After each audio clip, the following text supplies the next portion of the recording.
This is home game number 2 for the Dallas Cowboys. They came back to beat the Washington Redskins last week. They did not get in the end zone. But as you heard, the hometown kid is back, growing up in Highland Park, and now here he is in Arlington, Texas. He made the trip last year when the Lions came to this stadium, and when we talked to him yesterday, he said, well, I haven't played there. He played at Texas Stadium in high school, but he's well aware, in his words, of all that goes on in Jerry's world. Had so many family and friends coming to the game today that instead of getting tickets for the stands, he wound up leasing out a suite. Bailey will kick it away, and off we go. On a Sunday afternoon, Stephon Logan on the return. Gets across the 20, gets out to the 25 or thereabouts. Eventually, he is taken to the turf. The ball came out, they blew the whistle. And the Lions will start inches inside their own 25. And here comes Matthew Stafford, who is 5th in the league with 977 yards. There, the backs and receivers, nobody better certainly than Calvin Johnson. But Troy, these tackles will be tested today in keeping Spencer and Ware out of the face of Matthew Stafford. And the way Scott Linehan runs this offense, he does not very often give much help to those tackles either. Even last week, they're in Minnesota in a loud stadium, much like they'll have today. They were blocking one-on-one throughout the afternoon. Starting from the 24, Javid Best. And Javid is taking it across the 40. Here's a team that ran for a total of 20 yards all last week at Minnesota, and Best gets 19 right out of the gate. You watch this side of the line right here. Brandon Pettigrew, he seals off the edge, and that's what gives Best a place to run with the ball. And Will Heller, the other tight end, over to that side. He kicks out, blocked down by Pettigrew. Awfully good start. For the Dallas defense, they're number 2 defending the run. They're number 1 in sacks. On first down, Stafford throws. Wide open was the rookie Titus Young, and Stafford missed it. Now we'll take a look at this defense, coordinated by Rob Ryan. It's a 3-4, same as they ran under Wade Phillips, but Troy, it's a different 3-4 than they ran under Wade Phillips. Yes, it is, and there's a lot of different variations as to how they play it. And you know, as we all know, Rob Ryan has a lot of bravado. He said, I'll put my defensive 3-4 system up against anybody's. Putting it up against Matthew Stafford. Penalty flag, as there was movement prior to the snap. And it's against Dallas. Offside, number 94. Defense, 5-yard penalty, second down. It was DeMarcus Ware who was licking his chops, ready to come after number 9. Well, already the Lions are seeing things a little bit differently than what they did a week ago there in Minneapolis, because Stafford is able to use hard count. Last week they had to go exclusively silent count there at the Metrodome already, because there's not as much crowd noise here. Stafford able to use snap count to draw DeMarcus Ware offsides on the last play. Logan starts the play in the backfield, gets it on a toss, and picks up on second down and 5, 3 yards. So 3rd and 2 coming up. Stephon Logan, 5'6", 180 at best, and he got swallowed up by Jay Ratliff. So 3rd and 2.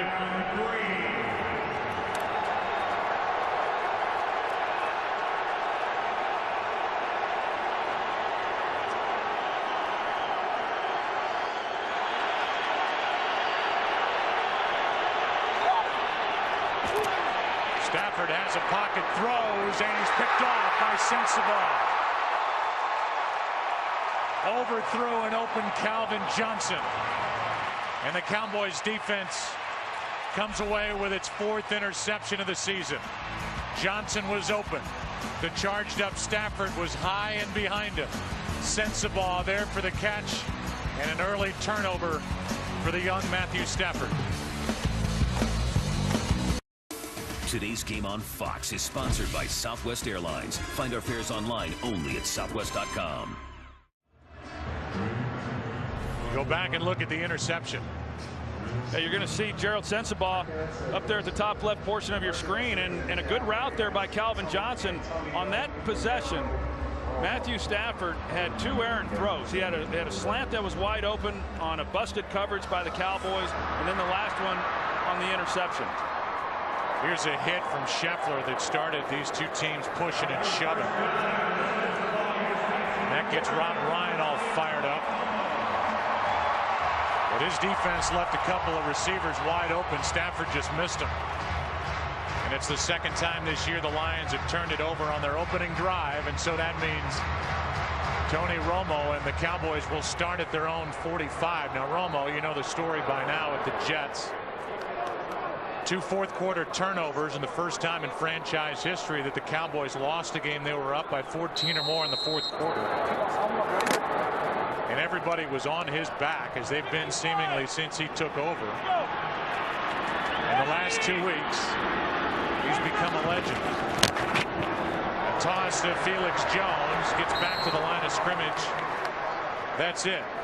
At the 49ers, a cracked rib, a collapsed lung. He came back, fought his way back. Last week, they beat the Redskins. Here are the backs and receivers. There is no Miles Austin. Des Bryant is good to go.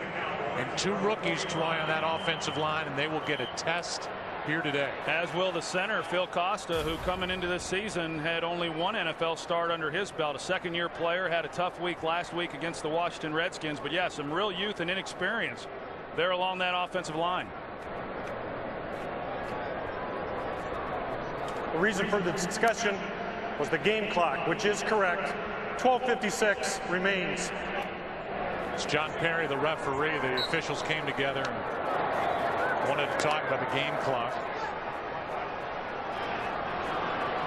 So it winds. It's 2nd and 10. But Felix Jones got nothing. Fake it to him. Set up a screen for Bennett. And the big tight end, Martellus Bennett, down to the 40. Ndamukong Suh is downfield to make the play, and we may see a lot of number 80 here today in this game. Well, I think you're going to see a lot of these screen passes as well. The Cowboys have a number of different ways to throw the screen. It's not lost on them either who they're facing here today, with a pass rush that can be very dominant against this young, inexperienced offensive line. And one of the ways you try to neutralize that speed and dominance is by throwing the screen passes. Now they reverse it to Des Bryant. Had 1 blocker out in front of him, and the play was made by the linebacker DeAndre Levy, a gain of 5. So as you look at these defensive players for the Lions, we've talked about the front. At the linebacker position, Bobby Carpenter gets the start for Durant, who's out with a concussion. You look at this defense for the Detroit Lions, and it's a very fast flowing, aggressive defense that runs to the ball very well. And that's why we're seeing what the Cowboys are doing. The last play, they run the reverse, trying to take advantage of some of the speed that the Lions possess. Corey Williams came across, and it's on Williams.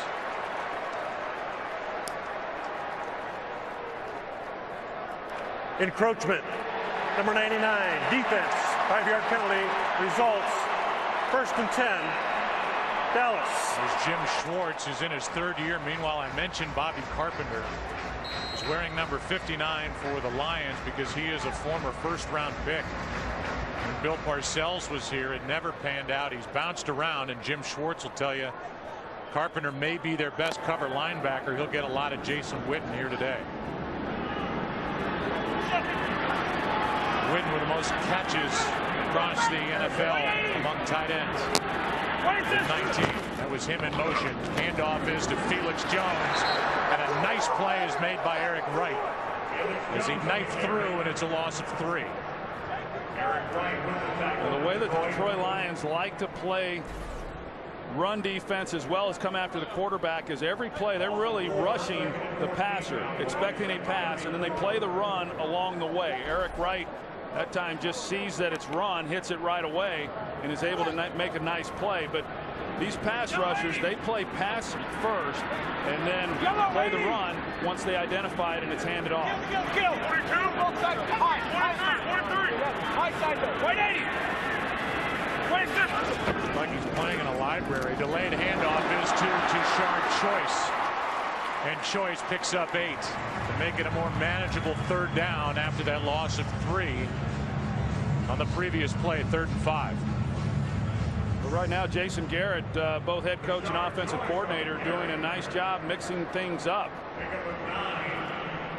keeping Detroit on their heels a little bit. We've seen some good plays on 1st down by the Lions defensively, but the Cowboys have come back on 2nd down and then have turned it into some manageable down and distances. As it is here. Yellow 80! Yellow 80!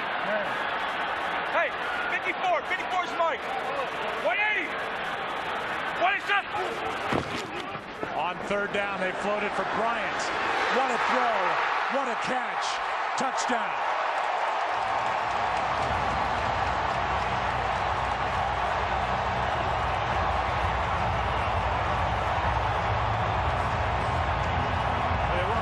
Coming into the game whether Des Bryant was even going to play. One-on-one outside with Chris Houston. Chris Houston's never able to locate the ball. You see, once he turned and tried to find the ball in the air, he was unable to, and Des Bryant, of course, is able to go up and use his big body, much like Calvin Johnson is able to do on the other side. For the Lions, Des Bryant takes advantage of that size advantage over Chris Houston. Just like Calvin Johnson, Des Bryant can play above the field as he just did.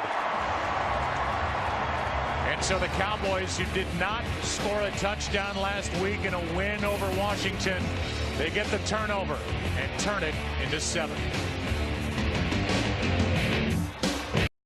Today's game on Fox is sponsored by Bud Light, the official beer sponsor of the NFL. Here we go. You score a touchdown, you get on the bike. Ride to nowhere in particular. Keep those legs loose. He's got the deep thigh bruise. They needed him, especially without Miles Austin available out of the bad hamstring. The Cowboys are trying to get through this week. They have a bye week next week. They can allow Romo's ribs to get healthy, and then hopefully Miles Austin's hamstring. Looks like Dez needs to raise that seat a little bit. Yeah. I would agree. He outgrew that one. It's like set up for a Grammatica.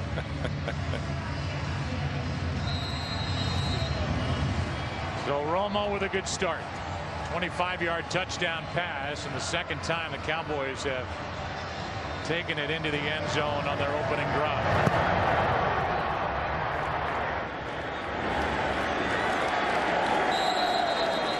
Logan backpedals out of the back of the end zone.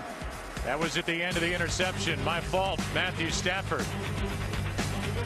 The other guy gets high fives. He's up 7-zip. Today's game is sponsored by Verizon 4G LTE, built so you can rule the air. By DirecTV, this season NFL Sunday Ticket is included when you switch. And by Chase, don't get shortchanged. Get your cash back with Chase Freedom. That's just a little small taste of some of the artwork that's on display here at Cowboys Stadium. Gene Jones commissioned the majority of it, and everywhere you look in this stadium, it's amazing the attention to detail that they paid. There is no place like it. Starting at the 20.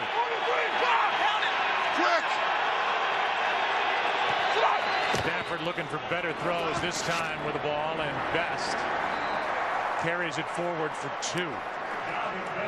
Well, after that touchdown by the Cowboys, the crowd got a little noisier this time around, and you're going to see right guard here, Stephen Peterman. He looks back, and when he sees that Matthew Stafford raises his foot, then he'll tap the center, Dominique Raiola, and then Raiola knows that it's okay to snap the ball. Unlike last week when Phil Costa just snapped it whenever he wanted. Best lines up at the top of your screen on 2nd and 8. And this one is batted away by Sean Lee, who is rapidly becoming one of the best young linebackers in this game. Well, Sean Lee does a nice job of play recognition, and he's so fast and he reacts so well that they're trying to fit a ball in there in the slot position to Calvin Johnson. And as we know, Calvin Johnson's going to attract a lot of attention, but Sean Lee, NFC Defensive Player of the Month, and he's been probably the biggest playmaker for this Cowboys defense here in the early part of this year. 3rd down and 8.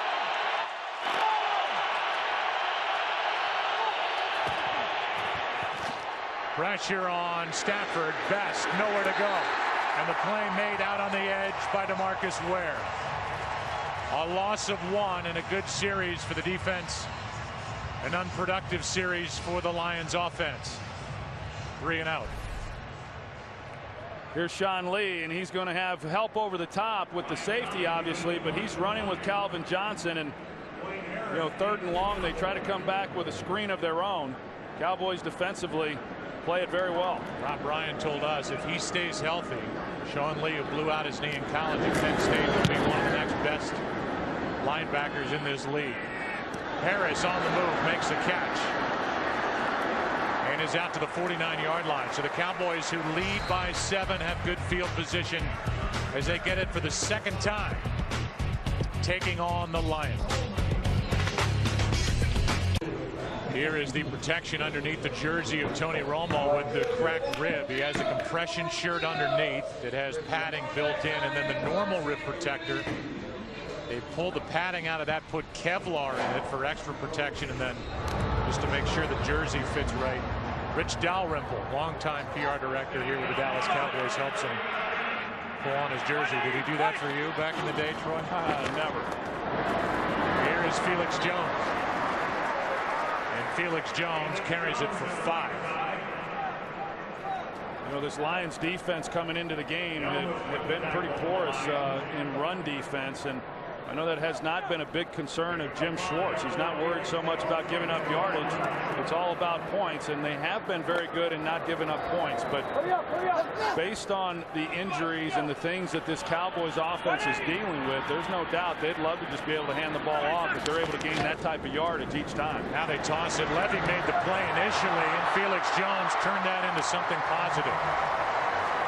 Levy got back there, got a hand on Jones, couldn't bring him down, and Felix is coming off a career high 115 yards against the Redskins, picked up 3. Yeah, Levy hits it, you're going to see, and he gets into the backfield, and this is just the play then you've got to be able to make. And Corey Williams was there as well, and he's not able to obviously cut like Felix Jones is able to, but Felix Jones has those types of skills, and being able to take what should have been a negative play and turn it into something positive. Now 3rd down and 2, and a quick throw is good for a 1st down. Catch is made by Des Bryant, who already has a touchdown in this game. And now the Cowboys will have it at the 37-yard line of the Lions, the undefeated Lions, and a team that's won 7 straight.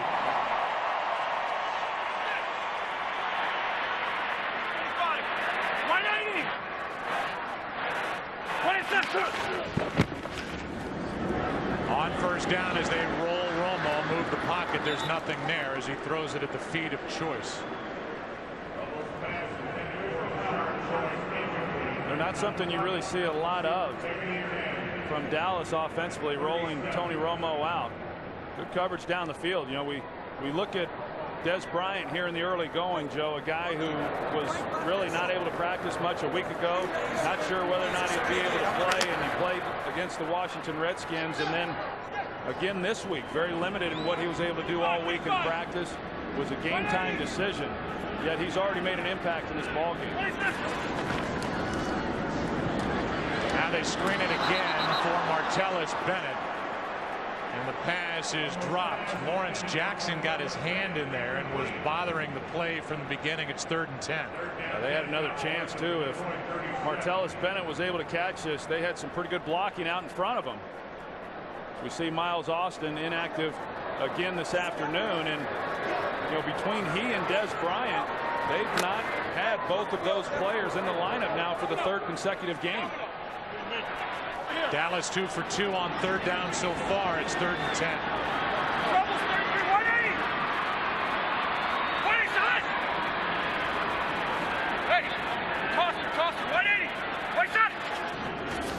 Play clock down to 1. The pass is caught by LaRon Robinson. 1st down Dallas. And they convert again, this time 3rd and long. Well, LeRon Robinson is one of those players getting an opportunity because of the injuries. And as you see, Eric Wright, he doesn't come up, try to reroute him, jam him at the line of scrimmage or anything. It gives him a free run off the line of scrimmage. And they get him to 3rd and long, and they're able to convert that pretty easily. 13 yards on 3rd and 10. You wonder if this secondary of the Lions will hold up if they don't get pressure on Tony Romo. Again, they set up a screen. This time it's for Phillips. The big backup tight end slams it down at the 20. A gain of 4.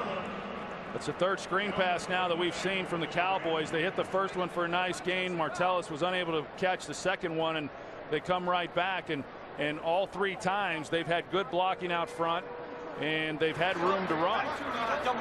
Sit in there. 2nd and 6. 180. One and done. Hey, right.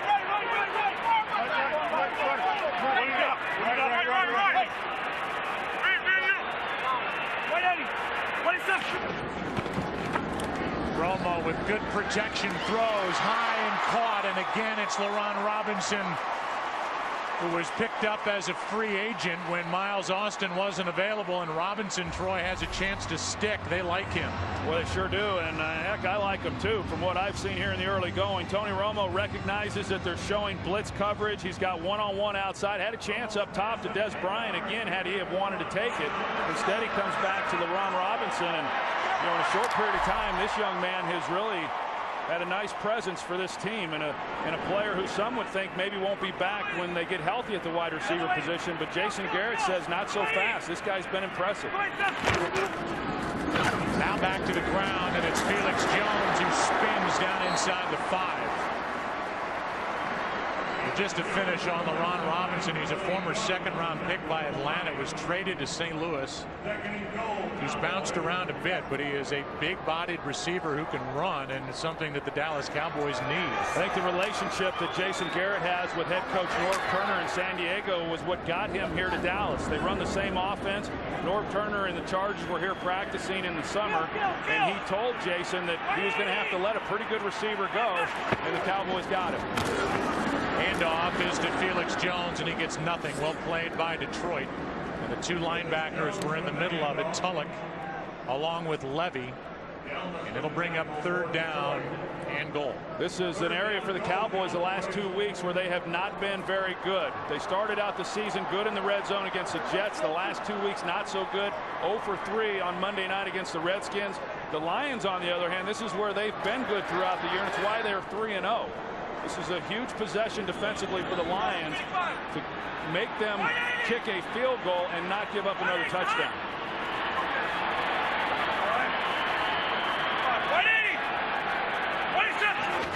On 3rd down and goal, Romo throws, completes, Choice does not get in. And a good sure-handed tackle made by Spivey. Tony Romo's pleading with the sideline to go for it. And he is winning the argument to this point.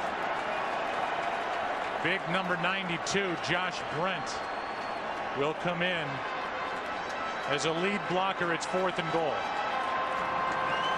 Something tells me Brent's not going to be catching the ball here.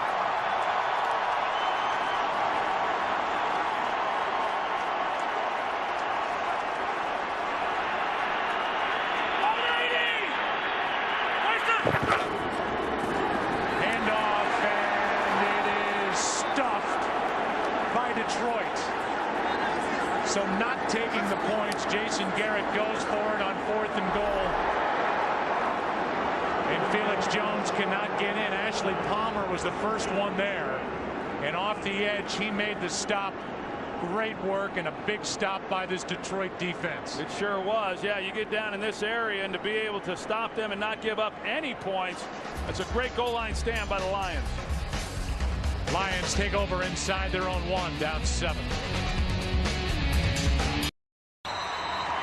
Head coach Jason Garrett opted to skip the field goal, and the points go for it on 4th down. It didn't work. Ashley Palmer, a big play.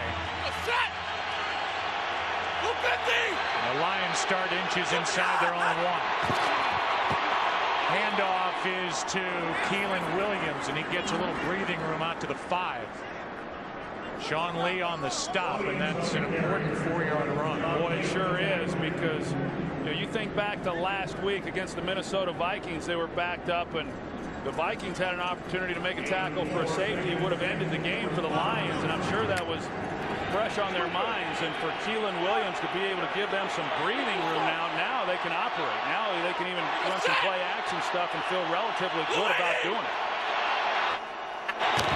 On 2nd down and 6, here he is again. Goes right into the big body of Sean Lissamore.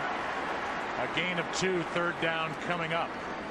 This is a Detroit team that mixes in really 4 backs. Keelan Williams is listed as 4th on their depth chart. He already has 13 carries on the year. Keelan Williams, the biggest of the backs, and he's the guy who they like to use in goal line, short yardage situations. And as we saw here, just coming off the goal line to give them some room to work. Now it's Javid Best. He's lined up next to Stafford. On 3rd down and 4. Stafford rolls to his right and completes to Burleson for a 1st down. A nice job by Detroit to dig out of that hole and get a 1st down. That was a completion of 7 yards. Yeah, they're able to run away from DeMarcus Ware on Matthew Stafford's backside, and good play call there by Scott Linehan.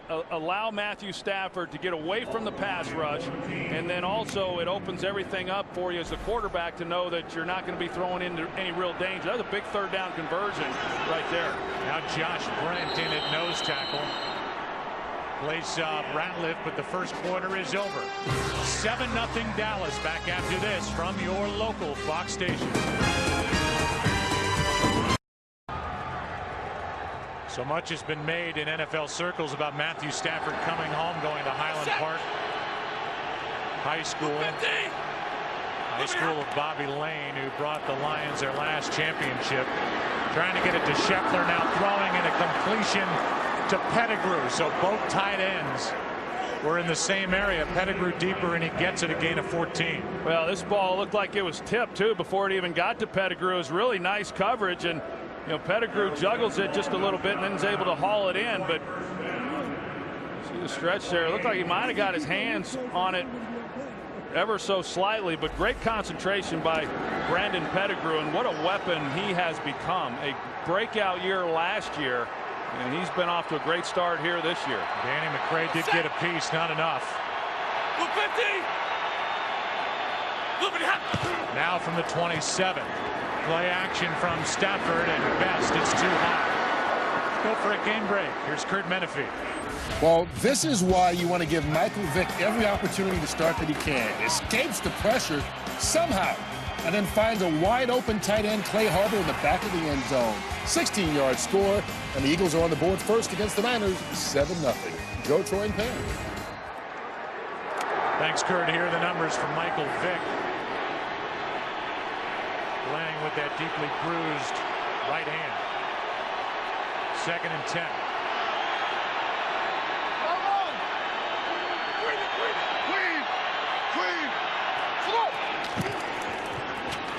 Delayed handoff. Best is dragged down by Lissamore. No gain. 3rd and 10 coming up.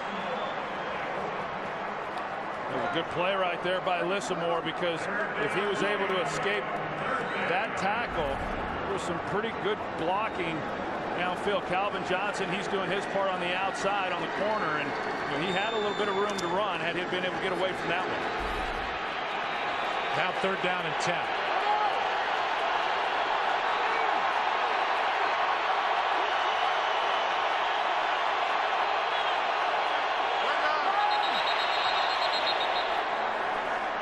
Start.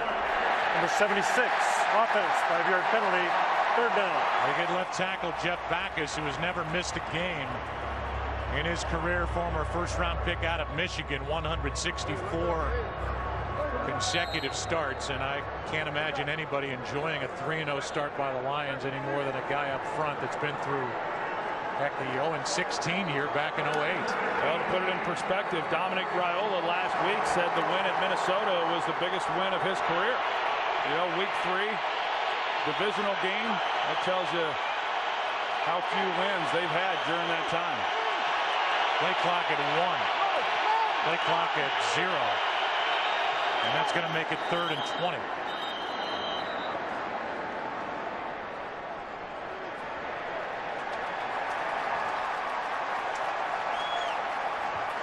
Delay game. Offense. 5-yard penalty. 3rd down. Well, there's no excuse for that. You know, you get the false start.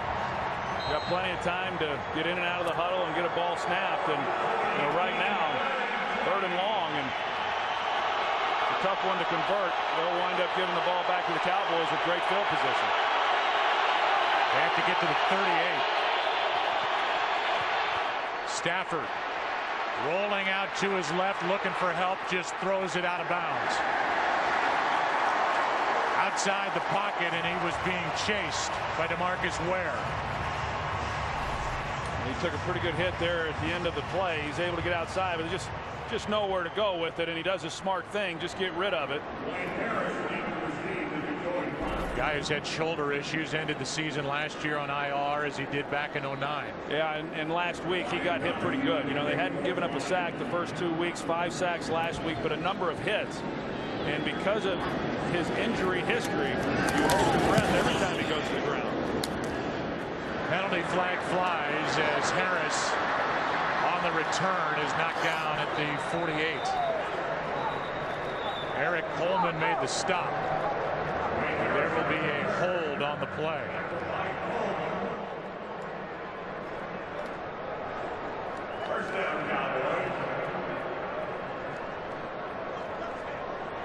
Here is John Perry, who's during the busy. kick, during the return, correction, holding. Number 25 of the return team. 10-yard penalty. 1st and 10. They get Frank Walker. And that costs the Dallas Cowboys 10 yards of field position as they have it up by 7. Today's game is sponsored by Sprint. All football, no limits. Only from Sprint. By the Chevy Silverado HD, Motor Trend's 2011 Truck of the Year. And by Triple Hops Brewed Miller Lite. Taste greatness.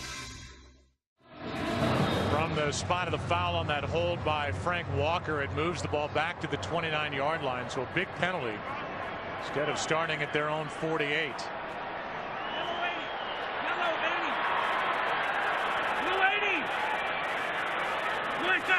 Up by 7. They fake it to Felix Jones, and Tony Romo comes out of the pile, completes it to Phillips, but for a small gain of 2. Next Saturday, the ALCS will start right here on Fox. Where will it start? That we don't know. You saw Granderson of the Yankees. They lead 1-0. They'll play game 2 later today, and then the Rangers and the Tampa Bay Rays are tied at a game apiece. As that series will shift to Florida. That starts at 7:30 Eastern, 4:30 Pacific, only here on Fox. 2nd and 8. Trouble, 54, 180. 20 shot. Kill. 54, 280. 27. Delayed handoff, Felix Jones. And Felix will take it to midfield. Good blocking up front and a 19-yard run by number 28. Well, you heard Tony Romo at the line say kill. That's because the coverage of the Lions, and they knew that they were in a position to run the football favorably based on the blockers and the number of people in the box defensively. And a nice job by tight end Jason Witten, but good movement along that offensive line, and quarterback Tony Romo getting them out of a pass play, knowing that they could run the ball more effectively than whatever they had called through the air. 55, 280. On 1st down, Romo going to air it out down the middle. LaRon Robinson hitting stride. Down to the 6. 44 yards to the replacement of Miles Austin, LaRon Robinson. Well, here's the safety here. Last time Cowboys ran the running play. This time it's off play action. He bites, and you've got no help over the top, one-on-one against Chris Houston.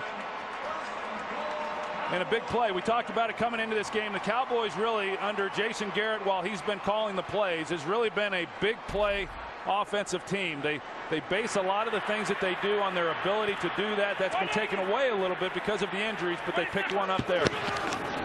Romo throws and completes for the touchdown. His second of the day, Des Bryant.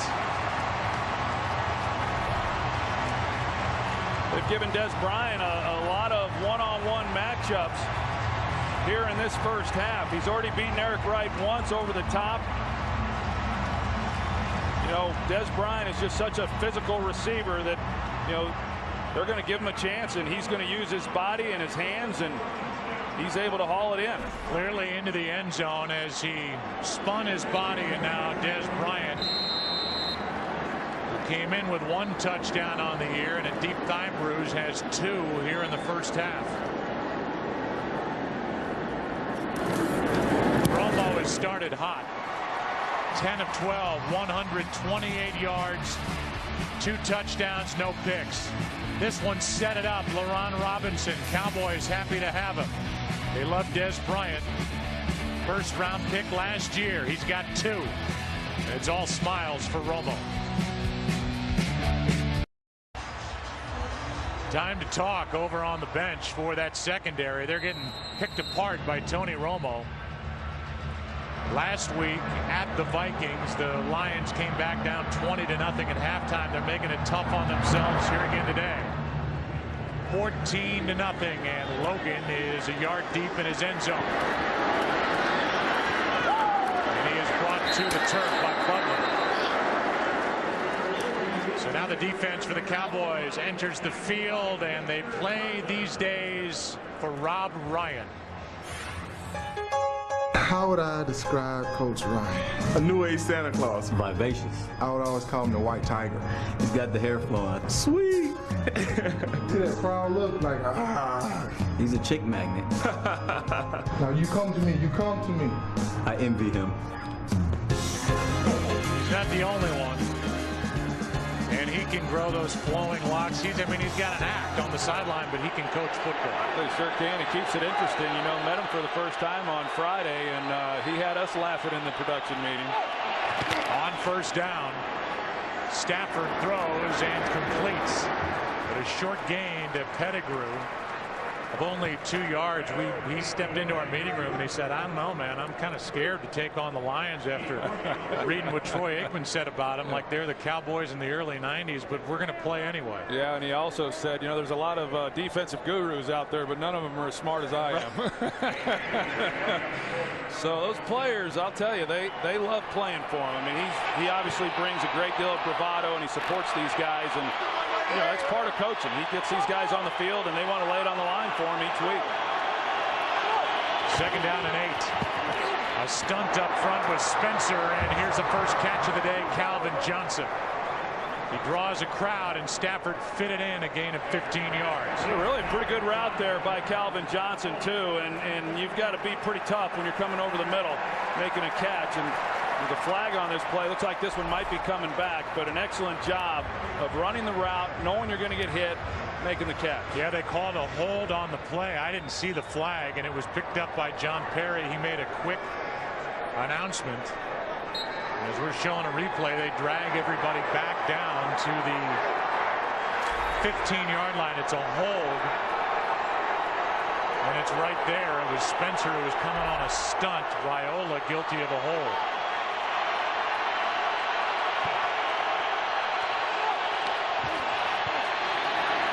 Trying to set up a screen. Javid Best was surrounded by 3 Cowboys. It's third down. I know the Cowboys just sniff it out. I mean, that's one of the things that you see when you got pass rushers like the Cowboys have, and you've got a team backed up. You know, they want to run draws and they want to run screens, and the Cowboys see it right away. Sean Lee's as good as there is at such a young age at sniffing out those screens and playing them very well. And the Cowboys have had the Lions backed up throughout this ball game. Now it's 3rd and 18.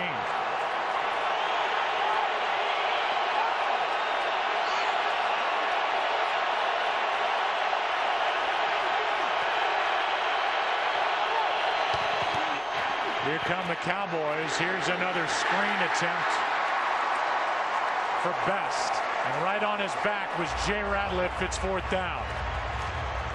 You know, the defensive front, what happens is they recognize when the offensive linemen are disengaging with them and wanting them then to pursue the quarterback. And they've gotten so good around the league, not just the Cowboys, but all of these defensive teams have gotten so much better at recognizing them. And as soon as that offensive lineman lets up, they're looking for the screen. They tried it twice on that series, didn't get anything. It's been a rough homecoming so far for Stafford. 4 of 11 for just 22 yards. Donahue doesn't like his punt. Harris on the return. A nice tackle is made by the man who made the play down on the goal line, Ashley Palmer.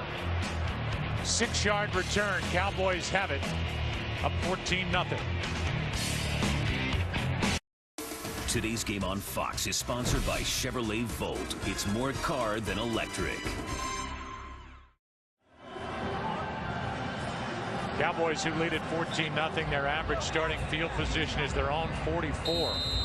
And so far, for a guy with bad ribs, Tony Romo has been untouched. Yeah, and you know, big part of it is because of the way the game's been called by Jason Garrett. I mean, he has not been back in the pocket, really having to hold the ball so that he will get hit. This one is bobbled and incomplete. Felix Jones, and there was nothing out there anyway. 2nd and 10. You know, I think the Cowboys offensively have done a very nice job of just mixing it up. They've run the screens, they ran the reverse, they're getting the ball out of the hands of Tony Romo quick. They're mixing in the running game. They take the shot down the field and they get it to Robinson. You know, good balance between run and pass here in the early going, and that's what they knew they were going to have to do. And so instead of getting behind to where that would have played into the advantage then of the Lions defensively, certainly, now they're playing with a lead, so now they can even be a little bit more cautious as to what they asked Romo to do from within the pocket with injured ribs. They fake the handoff and throw it incomplete for Robinson as they tried a wide receiver screen that never got set up. Well, the Lions here just have to make a stop.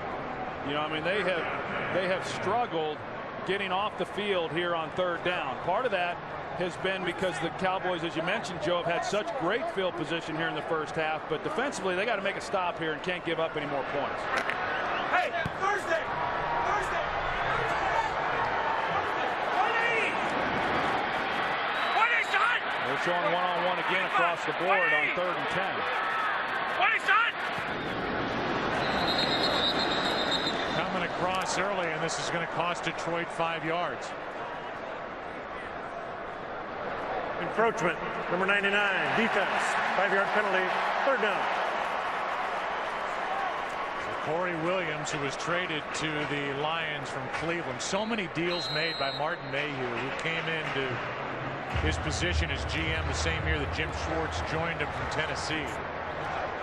And this roster has been just about completely cleaned out from the Matt Millen era to try and start over, and they've got a lot of young talent. I think after 0-16 it needed to be cleared out. 3rd down and 5. Romo over the middle for Witten as he gets his first, and then gets crunched at the 30. 3rd downs. This is who Tony Romo's looking for. He's on the end of the line. He runs a square in here over the middle of the field, and you can see right there he's got a pretty good space in order for Romo to fit a ball in. But you know, Jim Schwartz, he knew coming in that one of the real keys to the game, one, was getting after Tony Romo. They haven't done that yet. Secondly, was that they were going to have to be able to control Jason Witten on 3rd down. Big 3rd down conversion there, and right now they're knocking on the door for at least another field goal attempt.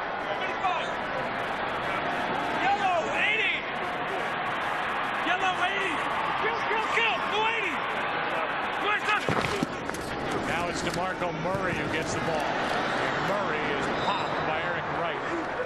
Murray, a rookie out of Oklahoma, 3rd-round pick. No more Marion Barber. He's now with the Bears, been battling a calf problem, and Wright made a nice play off the edge. You know, we kind of talked about it, Joe, coming into this game as far as the Cowboys defensively really not having seen an offense quite like what the Lions present, but I think it goes the other way as well. I don't think this Lions defense has seen an offense quite like the Cowboys present, and they're doing it shorthanded. You know, Miles Austin, one of their biggest playmakers, not on the field, and of course Dez banged up. Now they roll Romo out to the right. Pass is caught by Murray, but he is banged out of bounds immediately by Houston. And it's a loss of 1. So another 3rd and long coming up for Dallas. The Cowboys are inside field goal range halfway through the second quarter.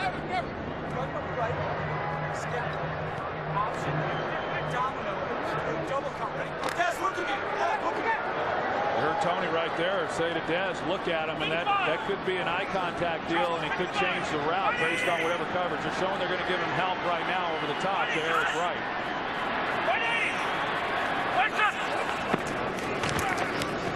Romo over the middle, completes. That's Witten, but Jason Witten is short of a first down, and then Witten, who takes a pounding every game, is brought to the turf, a gain of 8. First guy there was Tulloch, and it'll be a field goal try for Dan Bailey, whose right foot won the game for the Dallas Cowboys last week over the Redskins. He was 6 for 6. 41-yard try.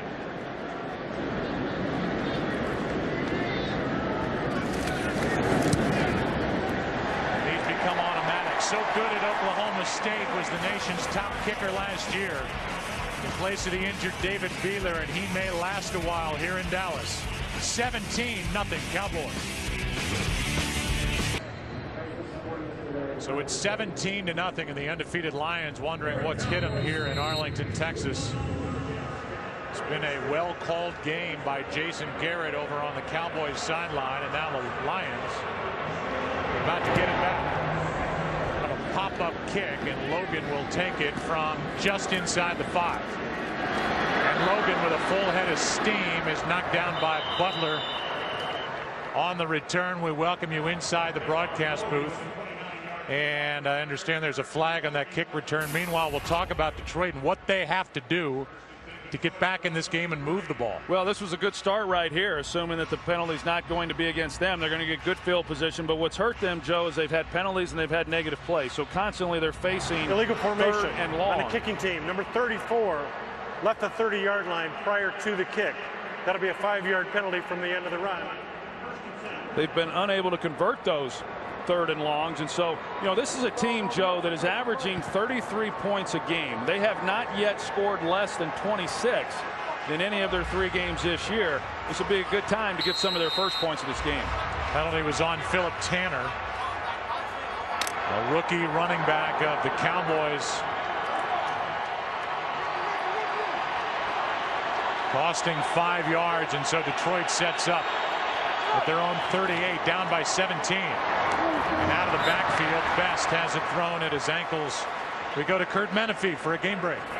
Well, Devin Hester had a 73-yard kickoff return stopped before he could get into the end zone. Very next time he touches the ball on a punt return, he takes it 69 yards, and this time all the way to the house. 11, punt return for a touchdown sets an NFL record, 24-17, Bears on top of the Panthers. Joe? A lot of scoring in Chicago. Here is Calvin Johnson's first catch. He had one earlier that was wiped away by a penalty, and he is good for 12 yards and out to midfield. Well, and the Lions now have gone no huddle after that first down incompletion. Stafford kept him at the line of scrimmage. He's doing that here. Try to change up the tempo a little bit, and really more than anything, try to get Stafford into a comfort level, because he has had some errant throws with some open receivers here in this first half. Here come the Cowboys backpedaling. Stafford throws it at the feet of Nate Burleson, and that was Stafford feeling heat. Yeah, I'm not sure exactly, what's happening, but Stafford clearly has just not been able to settle into this game, whether it's a homecoming for him and he's putting a little bit too much pressure on himself, but as we just saw on the last play as well, on the first one to Best, he's been short on a number of throws. Now he sets up and throws and hits Calvin Johnson, who has Terrence Newman on his back, a gain of 6. Make it 3rd down and 4 coming up. Well, now we'll see whether or not they're able to convert on a 3rd down. They've not been very good on this down here in the early going. So far 1 for 5.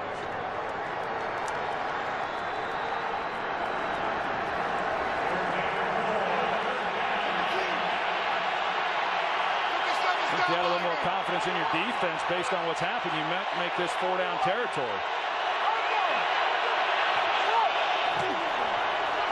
Stafford avoids a sack and then flips it for Best. And Javid Best is down to the 20 as Matthew Stafford makes a play. Victor Butler was coming with pressure. And here's what Stafford did with it as he shook the tackle of number 57. He had it tucked. He was getting ready to run, and then he saw Best out there all by himself. That's best play of the game so far for the Lions. 24-yard play and a first down at the Dallas 20. Cowboys were looking for a timeout. They almost got an interception as a penalty flag flies. Here's the end of that play. Yeah, you see that Matthew Stafford had it under his arm. He was fully prepared to not toss that away. But holding, number 20, defense, 5-yard penalty, automatic first down. You told me he played baseball, and maybe he was a basketball player too. It sure looked like it. Here's the play here on Allen Ball. You see Scheffler, he's trying to come out of the break, and a good call there by the official. First down at the 15. For the first time, the Lions, who are good in the red zone, are inside the Dallas 20. Here's one floated. Back of the end zone, a lot of contact, no flag as Scheffler ends up on the ground, covered by Allen Ball. Yeah, and I think that's one that Stafford would like to have back as well. And he's talking to Scheffler as he came back. But if you're able to lay that one over the outside shoulder towards the back pylon, that's a lot of area there for Scheffler to be able to go grab that one. Instead, he just let him too far up the field. Lions hurry up again, 2nd and 10.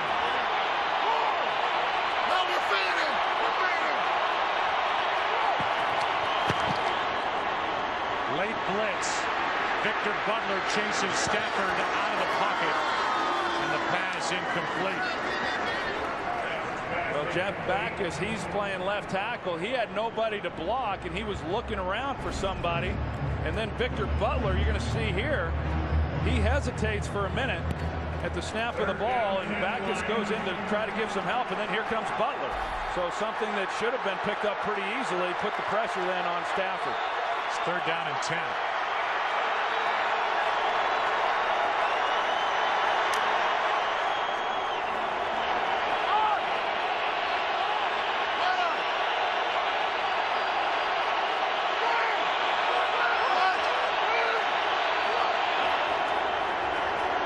Stafford over the middle, and the pass is incomplete.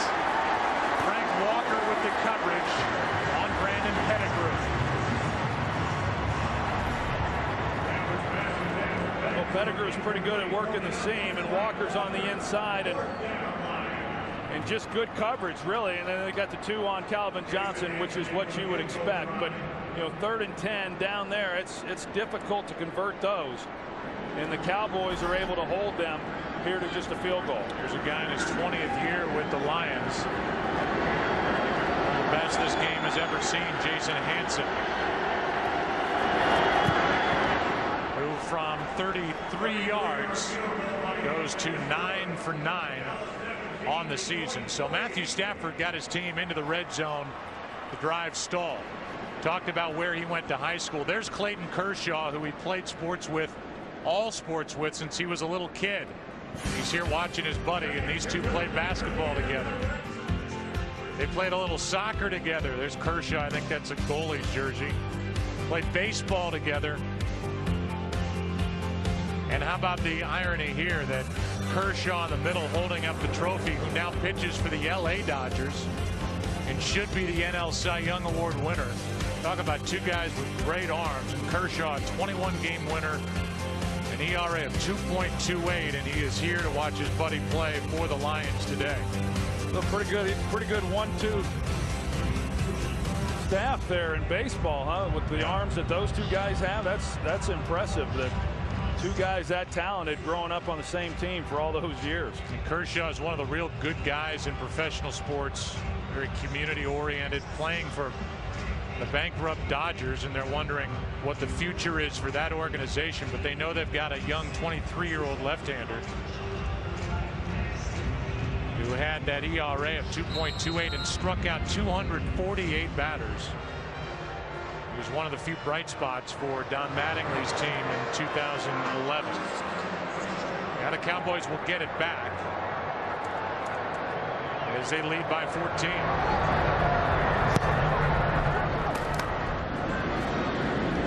Wayne Harris from the end zone. Nice head of steam.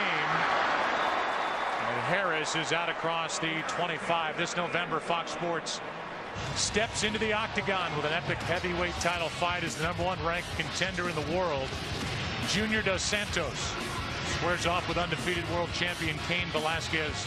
The must-see live event you can only catch on Fox. Dos Santos Velasquez for the UFC Heavyweight Championship of the World, Saturday, November 12th, right here.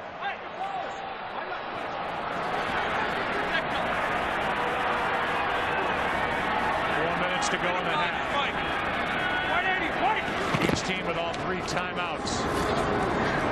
Felix Jones, who's been playing with a separated shoulder that he suffered at the 49ers in week 2, he's carried it 8 times for 29 yards. Picked up a yard in that last carry. Whereas Matthew Stafford has not really been able to get into any type of rhythm or comfort zone here in this first half. Tony Romo, on the other hand, you know, he came out firing right away, and the Lions have been unable to disrupt him at all. I'm not even sure he's been hit yet today.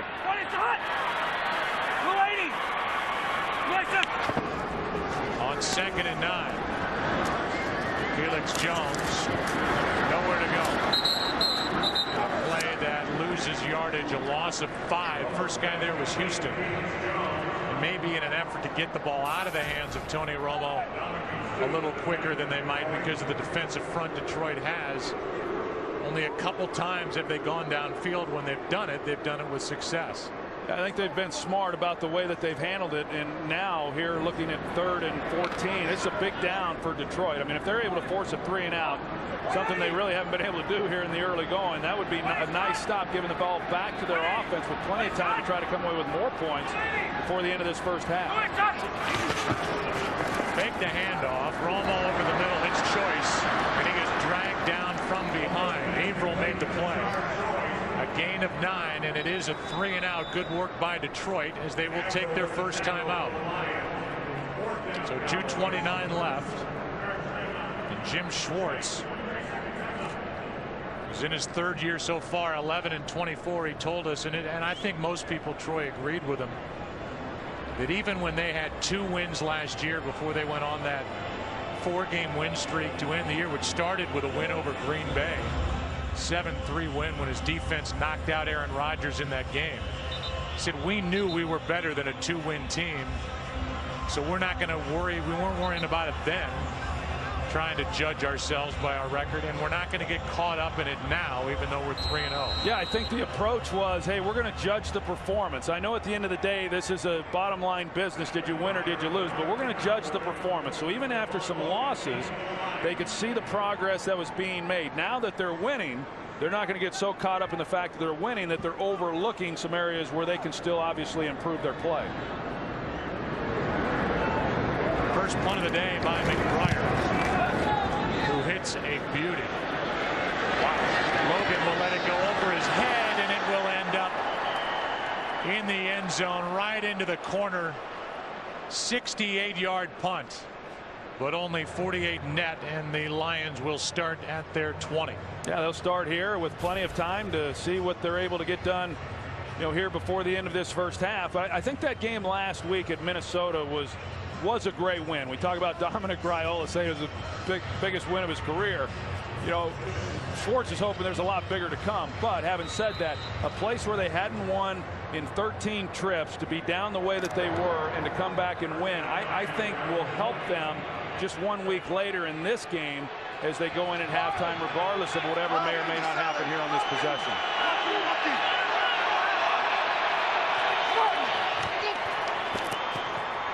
Stafford throws and completes. Calvin Johnson made the play as he was working on Terrence Newman, a gain of 20. And Matthew Stafford picking himself up off the turf after he let this one go down. And you talked about it, Joe. You see him go down on that right shoulder, and I think that's just a huge concern because of the injury to the shoulder in previous years. 2-minute warning in Arlington, Texas. Lions down 14, hoping to get on the move.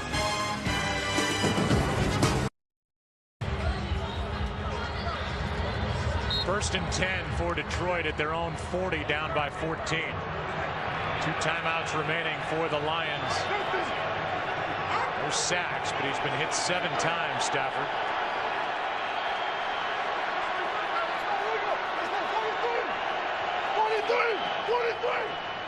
Stafford, a little shoulder fake, and now rolling out to his right. He throws it away. Got it back to the line of scrimmage at 2nd and 10. Pettigrew, the closest one to it. Coming up, Visa halftime report. Kurt Terry, Howie, Michael, and Jimmy. Buffalo eyeing perfection. Then it's Cam Newton against the Bears in an early game. 24-20 Chicago in that game against Carolina. Buffalo playing at Cincinnati with their 3-0 record.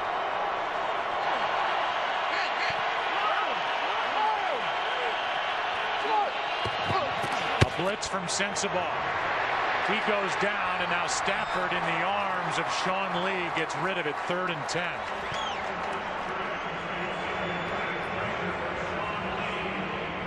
Matthew Stafford, he's wanting to, you're going to see Allen Ball right there, and that's where he's wanting to go with the football. There's going to be a curl route right in front of that, and he just didn't like the relationship there with the receiver and the safety. Afraid that if he cuts that one loose, it wasn't going to get there in time before Ball undercuts it for the interception. At that time, protection had broken down. 3rd down and 10.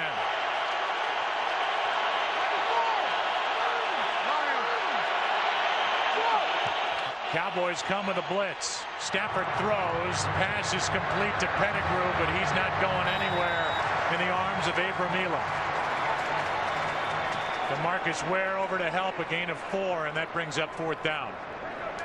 Well, the offense just has not been able to get anything going here in the first 30 minutes of this ball game. And what looked like an opportunity based on the defense forcing the Cowboys into a 3-and-out, giving the ball to the offense. Can they come away with some type of points before the end of the half?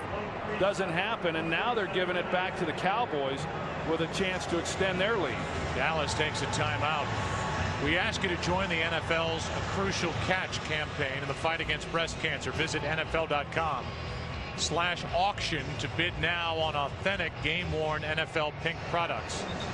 All proceeds benefit the American Cancer Society. And so you'll see pink gloves and pink wristbands and pink socks and shoes this month across the NFL. Good punt by Donahue. Harris lets it go over his head, and it will end up in the end zone as Stovall couldn't get there.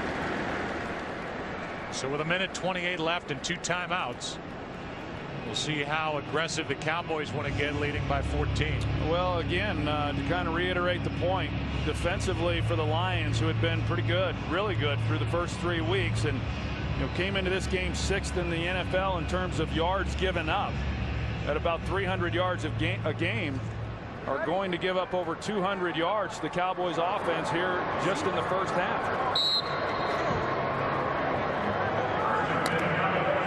There's Kyle Vanden Bosch.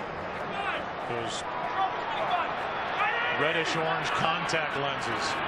He's relentless enough. Kill. 180. 27. Handoff is to Felix Jones, and Jones picks up 6. Delmas on the tackle. Talk about those contact lenses in the eyes of Vanden Bosch. Show them to you after the 2nd and 4 play.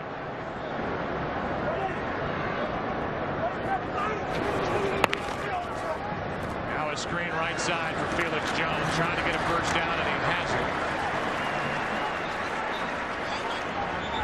The Cowboys will take their 2nd timeout with 55 seconds remaining. And you know, Troy, that Vanden Bosch is relentless, and then you look inside his eyes and you're looking at that. Yeah. That's not doctored up. That's what he's wearing. It's from the Thriller collection, I guess. Kyle Vandenbosch he's been such an asset for this Detroit defense, and really a great player. And in fact, he plays so hard. Jim Schwartz was saying there's not a player in the history of the NFL who's played harder than Kyle Vandenbosch, to where they really have to go out of their way to try to limit his work during the week. Of course, he came off neck surgery from last season when he missed 5 games, but he's a guy, he's a rare breed. I mean, he doesn't want to miss any practice time, and they just want to extend his plays on Sundays and really extend his years. They got to try to limit it. Quick throw, and LeRon Robinson stretches out and makes the catch. And Tony Romo is finding a new favorite target, number 81. Yeah, I mean, the Lions just they haven't challenged a receiver yet in this ball game.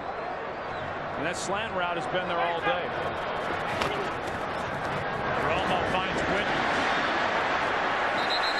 And Levy forces him out after Witten gets 10 yards, and it appears to be, and it is, enough for another first down. 31 seconds left. What does a receiver tell you when he's willing to stretch out across the middle for a catch? Well, it gives you confidence to keep coming back to him. But as you see, LeRon Robinson, he's not touched. I mean, nobody is banging him at the line of scrimmage. Nobody's rerouting him. And so you're not that open when you're throwing those routes in practice against nobody. I mean, it's been easy pickings for Tony Romo here against a defense that I thought coming in was a lot better than what I've seen today. You fake the handoff. Romo finds Choice. Shard is to the 31. Clock will continue to wind. They'll keep it in their pocket for the field goal unit as Romo will make it 3rd and 1.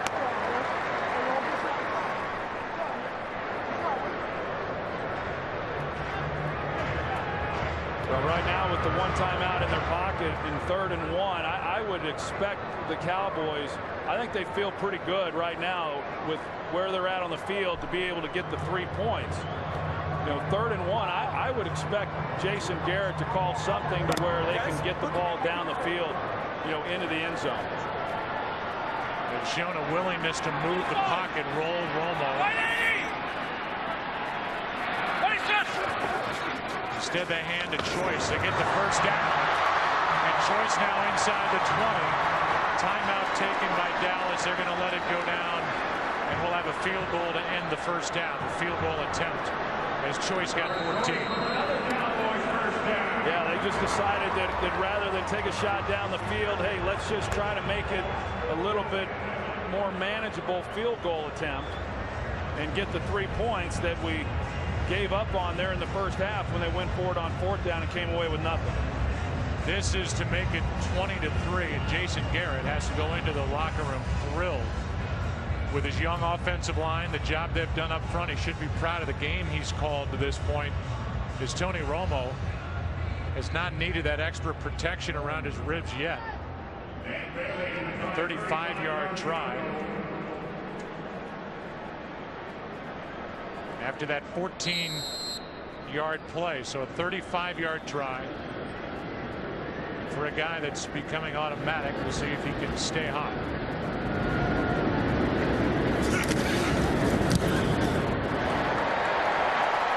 He doesn't miss, and it's 20-3. There have been 2 touchdowns in this game, and both have been to number 88. This one lofted up for Des Bryant, who went up to get it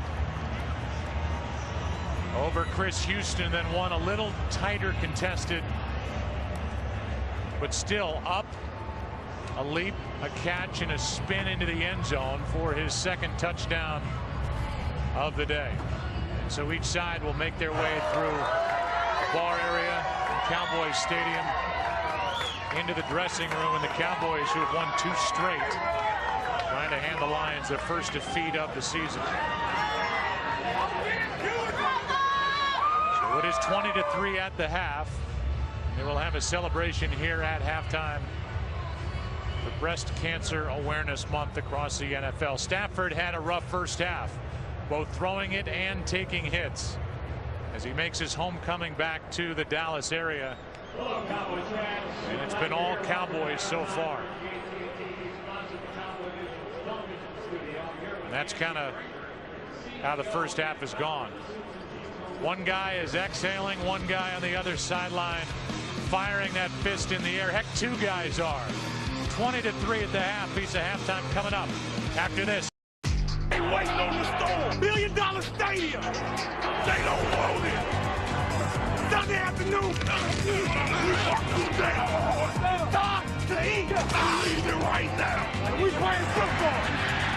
It's a big one. Let's go. Yes, they have been playing football, and at the half, it's 20-3. Dallas on top. You can follow your favorite team all season long.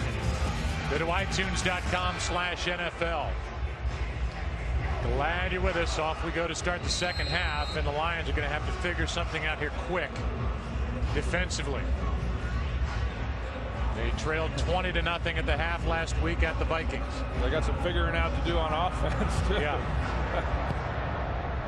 And Hansen takes a nosedive after kicking that one off, and this one is returned by Lissimore, who can run with it. How about that return by Sean Lissimore? First, Hansen took a nosedive, and now Lissimore with his teammates on the sideline after a 38-yard return, getting congratulations. Well, with all the problems offensively and defensively for the Lions, the special teams felt left out. So here they start the second half, giving up a big return to Sean Lissimore. Not to be confused with Devin Hester. No, but he looked like he knew what to do with it. He sure did. Quick throw, Romo completes, and there he is again, LaRon Robinson, and in a blink, they're at the Detroit 30. Let's go down to Pam Oliver. Well, Joe, the Lions trudged off the field looking very much like a defeated team. I tried to talk to Jim Schwartz about the developments in the first half, but he was not in the mood, said he'd get me next time. But Jason Garrett, obviously in a much better mood. He said, we got to finish this thing. We got to put the nail in the coffin. Back to you. Well, thank you, Pam. One thing that sets that up is the 38-yard return by Lissimore, and now Ron Robinson is over 100 yards receiving for the second time in his career. Felix Jones spins forward and picks up 2. Carpenter on the tackle for Detroit. Well, I know coming into this game, Jim Schwartz was not happy with some of the play within the special teams, and no telling what all was said there at halftime. I know going back to last week, they said everybody handled everything well and said that they were confident they were going to come back out and play well in the second half. I've learned over the years that, yeah, everybody feels that when they come back and win the game. But they've got their work cut out for them here in this one, and then to already have the Cowboys to start this second half in field goal position, not good. Romo throws, and there's LaRon Robinson again. Another first down. He's working on Chris Houston, who has had a bad day.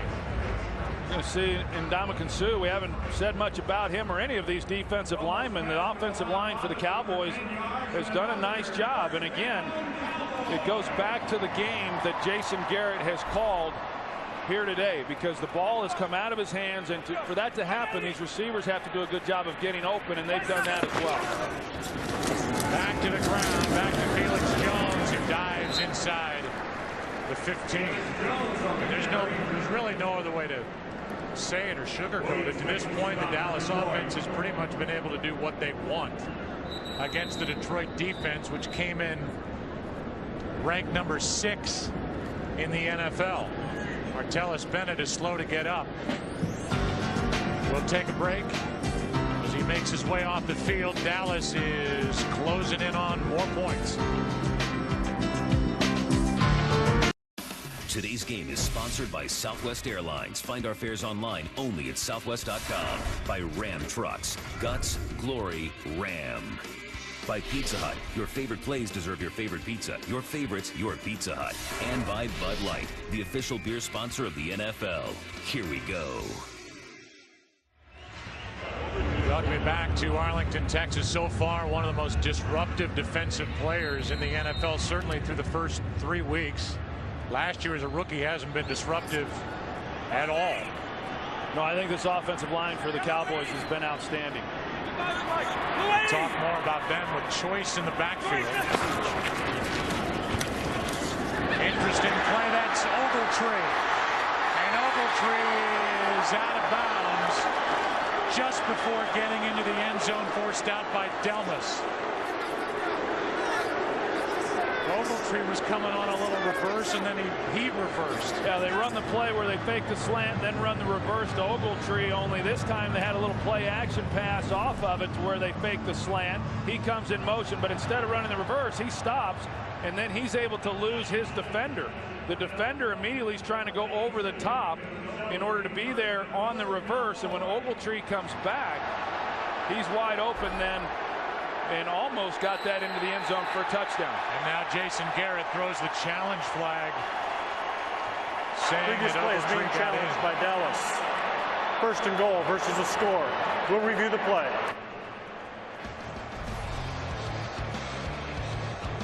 Here's another look. We'll get the call when we come back.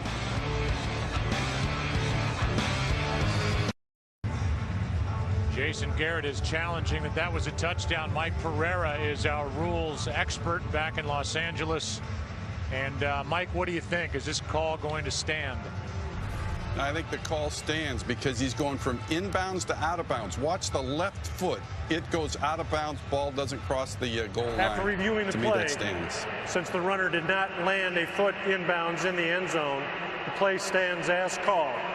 Dallas will be charged their first team timeout. So Mike Pereira is 1 for 1 with us today, and that was the 9th different receiver that Tony Romo found as he got it to Ogletree. Had he have had the ball in his left arm, however, even though his foot did go out of bounds, if he was carrying this in his left arm and was able to extend it inside the orange pylon, that then would have been a touchdown. But good job by him not having it in his left arm, because then it would have been exposed to the defense. Wide open back of the end zone, Witten, and they make it look easy all day. His first touchdown of the season.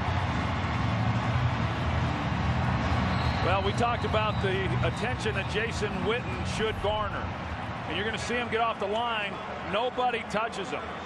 Cliff Averill doesn't jam him. There's not a linebacker there over the top of him to jam him. You know, down there it is very tough because you're playing run, and it's hard to play the run and then still be in a position off play action pass. But the one thing I would think every team would do down there is jam up Jason Witten and keep him from getting off the ball. Make somebody else beat you. Martellus Bennett is down again. And it looks like they're looking up high on Bennett, who got poked in the eye or something up through the face mask. So he is able to get up, but yeah, I mean, you're down at the goal line and nobody touches Jason Witten going into the back of the end zone, who is clearly Romo's most trusted guy that he has left is healthy. Well, and even beyond just the goal line play there, Cowboys have had their way with this Lions defense throughout this game. I mean, the Lions, other than the one 3-and-out series that they had there in the first half, they've done nothing to slow down this offense. And you know what's impressive about that for the Cowboys is, they've got a number of guys banged up, not playing really at 100%, and they're with one of their top playmakers, Miles Austin. Cowboys have scored on 5 of their 7 possessions. Romo 3 touchdown passes on the day. His team is up by 24. Today's game is sponsored by Verizon. Get coverage of every NFL game on NFL Mobile. Call ** NFL from your Verizon phone to get NFL Mobile. Beautiful day outside. We are under the roof here at Cowboys Stadium. Another drive that Romo had his way with the Lions defensively. 4 for 4 was Romo on that drive. As we showed you, 20th time Romo has had 3 or more touchdown passes in a game. Bailey knocks it out of the back of the end zone. And we talked about Chris Houston, who's had a long day trying to cover guys like LeRon Robinson and others, and that secondary has been the common look with palms up to the sky like, what are we doing? Yeah, and obviously they're very frustrated, and we talked about it coming into the game that really if the Lions were going to have a chance to win this game, we were going to have to be talking a lot about guys like Kyle Vanden Bosch and Ndamukong Suh and Cliff Averill and those guys up front, and instead we've not been. Instead it's been more about what the Cowboys have been doing with their offensive line. And, that's been the huge difference in this ball game. Late handoff to Best, who picks up 2. I mean, if you think about the Lions, they've done a good job, with the exception of last week, protecting Matthew Stafford. No sacks the first 2 games, 5 last week. He got knocked around. He's had the bad shoulder, ended last year in IR. Now you're down by 24 points against the Rob Ryan defense. You like to send the tight end out in pass patterns. You better protect Stafford, because you know Rob Ryan's going to come after him. 2nd and 8. Quick throw, and it's Burleson, who makes a move on Sensabaugh and gets a first down across the 30. Yeah, I think if you look at the way this game unfolded up to this point, Joe, they had some opportunities early. Matthew Stafford, on that first possession, they were driving the ball pretty well, and Aaron throw gets intercepted by Sensabaugh, and he has missed some guys. And so when he's trying to settle in, the defense was never able to hold them defensively to allow the Lions to kind of settle in on their side of the ball, and that's why the score is what it is. See, Sensabaugh is down because of a hit he took from his teammate Anthony Spencer. Got it up high in the back of the left shoulder. So Stafford buying a suite here at the stadium and trying to treat his family and friends to a display like the first 3 weeks. That has not unfolded in front of these fans or anybody watching, as so far the offense has yet to get any traction. Only 3 points on the board. And according to Rob Ryan, his defense should just get better and better. They put in that new system. They didn't have the offseason program, and he thinks that his defense is just starting to get into a rhythm, to the point where they can really do a lot more things to confuse offenses the rest of the season. Yeah, and he doesn't pull any punches either. I mean, when you consider the different stops that he's had over the years, his defensive coordinator in Oakland, who's in Cleveland, and this is as talented a group as he has had, and he's excited knowing that, yeah, they're only going to get better. He didn't have the off season to implement the defense. He's still getting to know a lot of these guys, but he knows he's got a pretty talented group to work with this year in Dallas. He's got 3 more guys that can play safety. Danny McCray, Barry Church, and Alan Ball has played back there. As Sensabaugh is able to pop up and will get off the field. Sensabaugh, with his first interception of the year, came on the opening possession of this game by the Lions.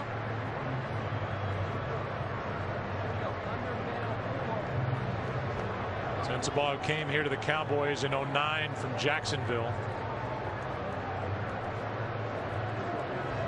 Makes his way off the field, and now Barry Church, number 42, comes in to replace him.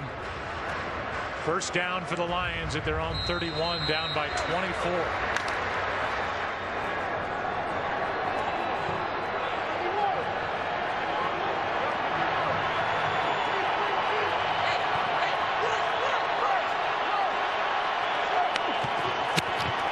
Javid Best bounces it to the edge, gets a hit as he crossed the 35. Barry Church, just into the game, made the hit. You can get coverage of every NFL game on NFL Mobile. Call ** NFL to get NFL action right on your phone. 2nd and 5.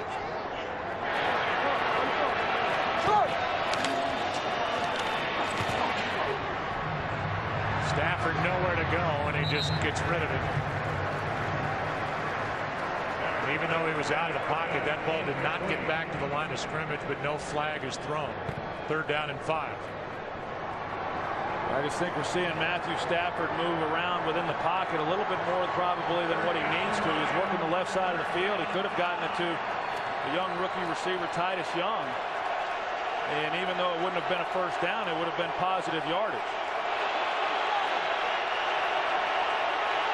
Now Jerome Harris into the backfield.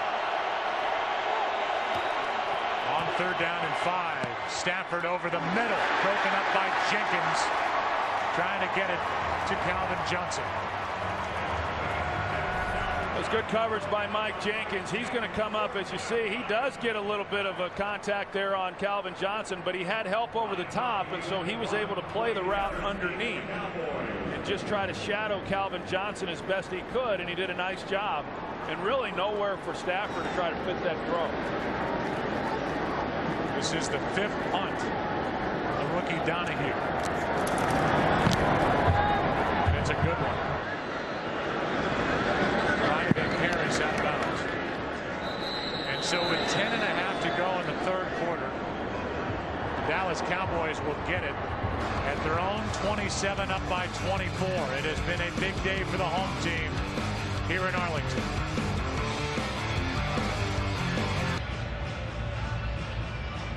So the offensive line now talking it over group by group. They've gone over that sideline and try and figure out what's happened here. For a team that came flying in 3-0, and in every phase of the game they have been thoroughly knocked down by the Dallas Cowboys, who lead by 24 points. 180.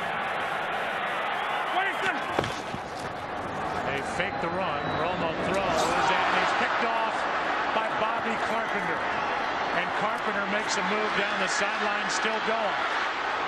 The former Dallas Cowboy, Bobby Carpenter, is a fumble into the end zone, and it's recovered for a touchdown by Eric Wright. There are no flags, and Bobby Carpenter just made a play against his former team. Well, he sure did, and that's what the Lions needed. They needed a quick score and something to happen defensively and keep Dallas from coming away with points. Bobby Carpenter right here, you're going to see, he reads this the entire way. He reads play action. He drops underneath that curl flat area, and Tony Romo just either didn't see him or he thought that he could lay something over his head. But you know, that's the guy, that's the only guy when you're the quarterback that you've got to be able to see, knowing that he's the one who can take that throw away. Romo doesn't see him, and boy, Bobby Carpenter comes up big when they needed it. 1st round pick in 06. Getting a chance to start with Justin Durant out with concussion issues, and Carpenter just turned it into, depending on Hansen, 7 points. Eric Wright recovered as Carpenter lost it right at the goal line. You're going to see Bobby Carpenter work into the screen right there. He doesn't know exactly where the receiver is. He's just working to that general area to try to take away the curl route or any comeback route thrown to the outside. He gets under it perfectly, and you know, good job after the catch of getting it in the end zone. Now they get away with the fumble and still being able to recover it for a touchdown, but boy, a nice play for a guy making his first start here this year for the Lions. Right now they're giving the touchdown to Carpenter, but they are discussing who gets it, Carpenter or Eric Wright. Either way, the Lions get it, and they're down by 17. Well, and Bobby Carpenter, going back to his time here with the Dallas Cowboys, him and Tony Romo are very close friends. Tony Romo got married this past offseason, and Bobby Carpenter was in the wedding. And so this is one that Tony doesn't like throwing that interception. He especially doesn't like throwing it to his good friend. You can bet Bobby Carpenter's not going to let him forget that one anytime soon. So now it's a 17-point game, and remember, the Lions, a team that came back from down 20 at the half last week at the Vikings. Well, and that's the type of play that you need, just something to give your team a spark, and maybe that little momentum shift there and getting the touchdown will inspire this defense to make some more key stops. Harris will take it out. And this is a Detroit coverage unit that struggled all year. It's a 25-yard return. And while this was going on the Detroit sideline, Tony Romo gets a shot from Jackson on that return, and then he goes over to talk to Jason Garrett. That might be the only time Tony Romo's been hit. It hasn't been much. Now Eric Coleman is down. Backup safety for the Lions. They look at him. 10:03 left. Cowboys have it again. Up 17.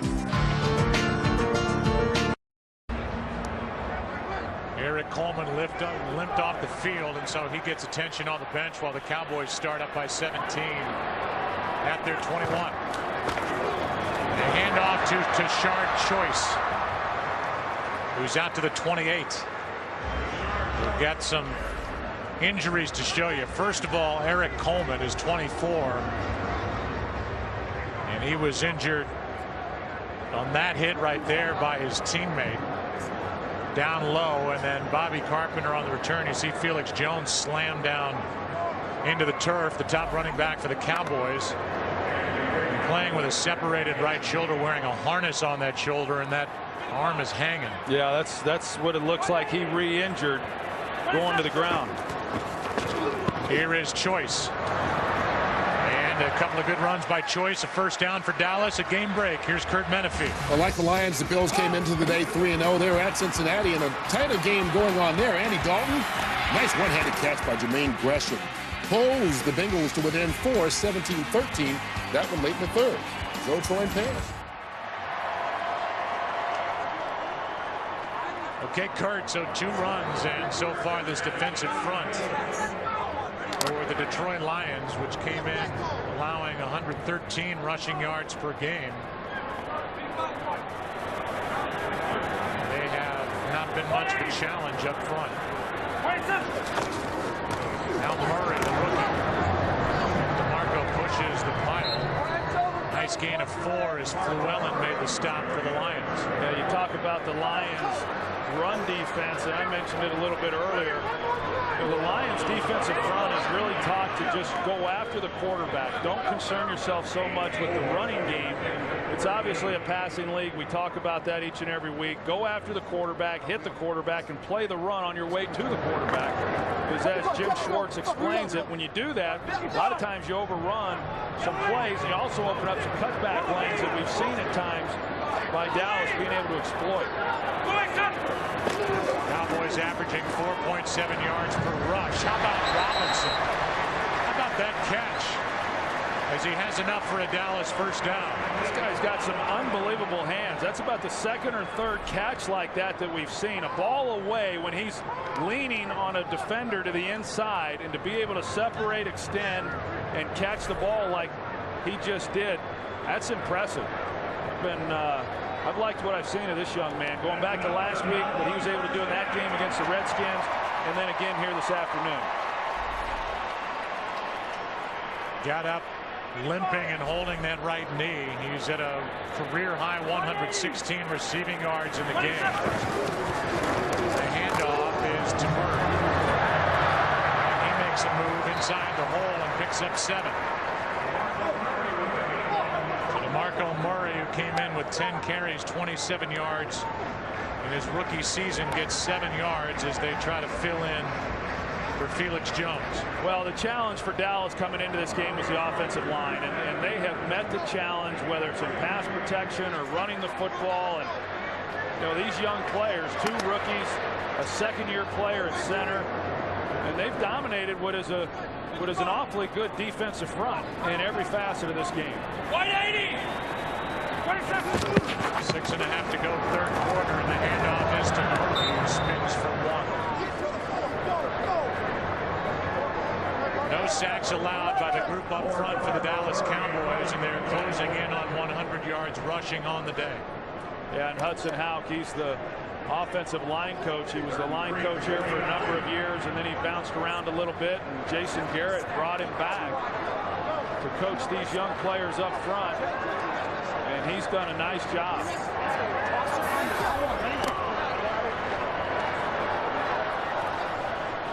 Now 3rd down and 2.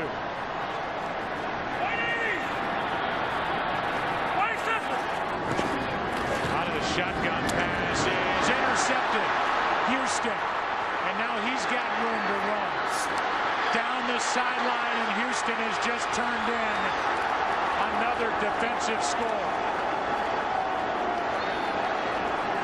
And in a blink, a team that was down by 24 points can turn this into a 10-point game. Well, we talked about them not getting very aggressive with the receivers. Chris Houston does this time. He anticipates the slant route by Robinson. Robinson unable to cross his face. He's trying, But Houston plays that beautifully and gets in front of Robinson and then makes a heck of a catch on that and a great return for the touchdown. You know, we've seen the Cowboys throwing that slant now a number of times in this game, but Chris Houston finally challenged the receiver, got in front of him, didn't let Robinson cross his face, and he comes away with the interception. You're right. The only way the Lions get back into this game the way they have is to have happen what just happened on 2 interceptions, both returned now for touchdowns on consecutive possessions. They're going to take a look at the scoring play to make sure that Houston stayed in bounds, but this is a game now. Let's take a look at his trip down the sideline and see if he stayed in.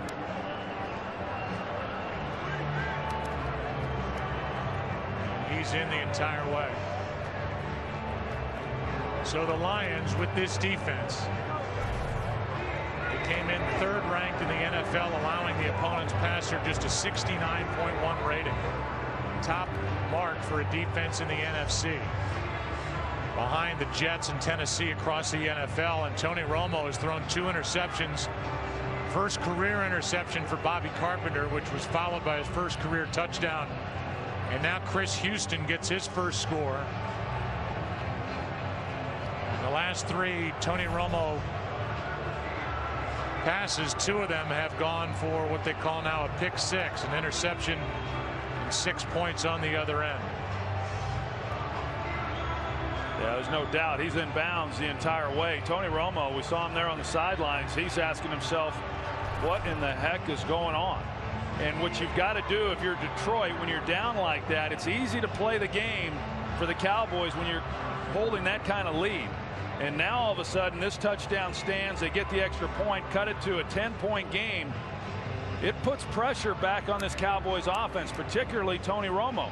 Those are bad things that are happening to him right now, and he's going to be a little hesitant pulling the trigger. The play has been confirmed. It is a score.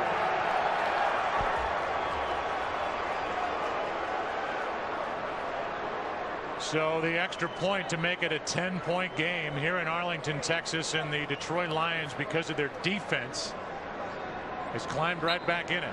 And I will tell you, on that slant route, from a quarterback's perspective, it's not a throw you ever are making thinking it's going to be intercepted like that. You're thinking at worst, if a guy does cut in front of the receiver, it's going to be an incompletion. It was a heck of a play by Chris Houston.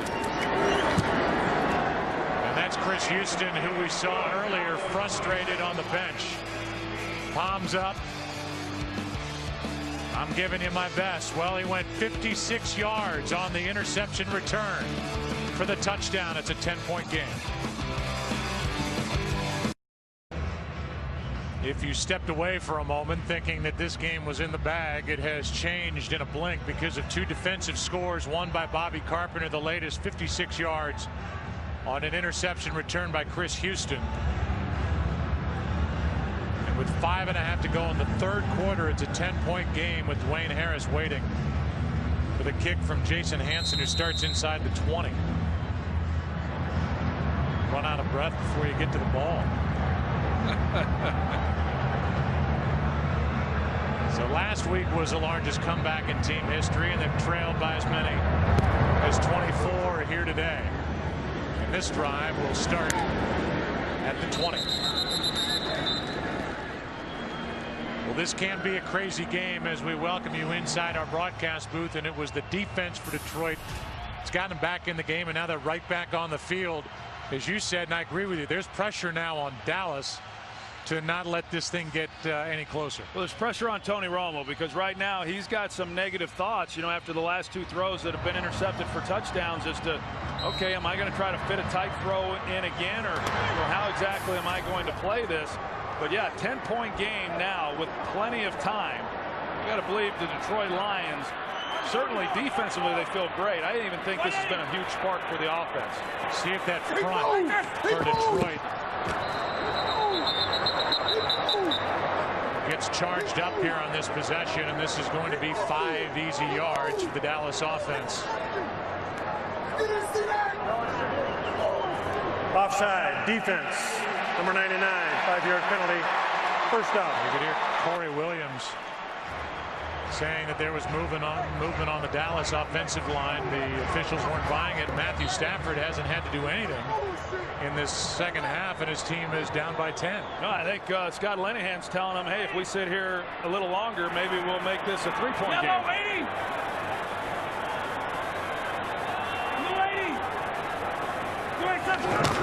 Now 1st and 5. Back in the game is Felix Jones. Bobby Carpenter made the stop. A gain of 1. 2nd and 4 coming up. 5 minutes to go, 3rd quarter, and the 3-0 Lions, who haven't started 4-0 since 1980, seemingly out of this game, and now they're right back in it. 4-4. 54.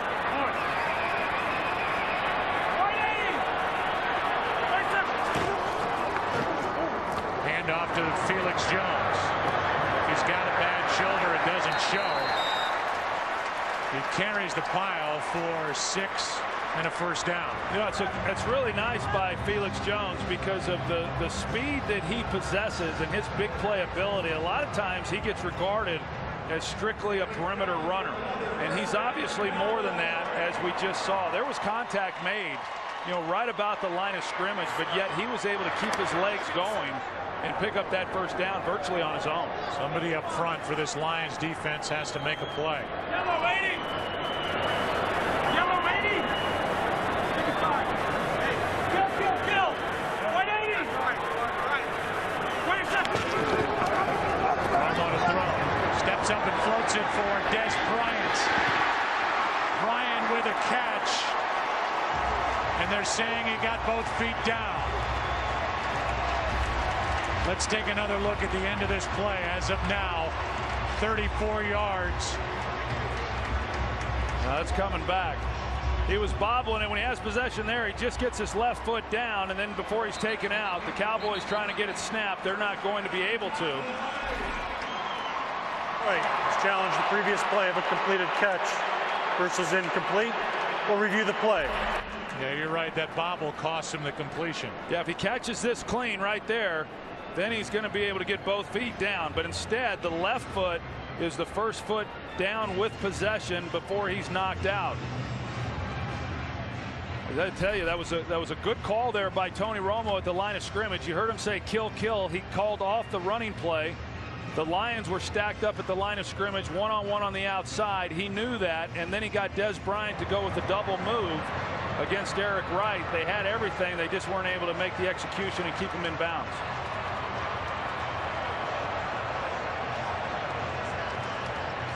So they show it on the screen here in Arlington at Cowboys Stadium, and if you've ever been here and seen the screen, you know that there's no better look at it in the world. And so this crowd can't even react. They know that Brian didn't get that second foot down, his right foot, so this one's coming back. Even Mike Pereira agrees with you back in Los Angeles. Well, now I know I'm right, as he watches on 3,000 monitors that Fox has provided for him. There is no more force out there used to be in this league. I see Mike Pereira getting high fives down there. He doesn't know I can watch him. Jerry Jones rubbing his hands together, wondering what's happened to this 24-point lead. Yeah, you can see Des Bryant there, probably disappointed in himself not being able to haul that one in, because, as I said, after perfect reviewing execution. The play, the receiver only got 1 foot down with possession. The ball was bobbled and play was forced out of bounds. It's an incomplete pass. Detroit is not charged with the timeout.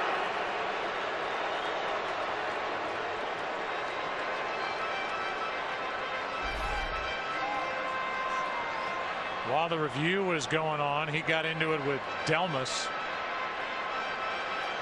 Des Bryant.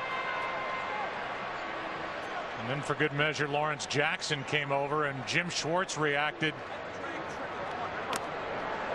with that reaction to Des Bryant. What the heck's going on out there?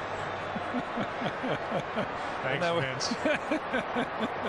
2nd and 10 with the ball back at the 32.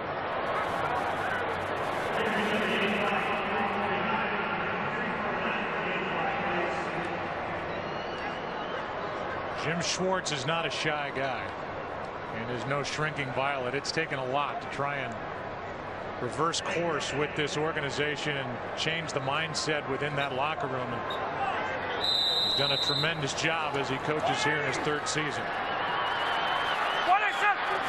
2nd and 10 out of the shotgun. Romo over the middle, completes.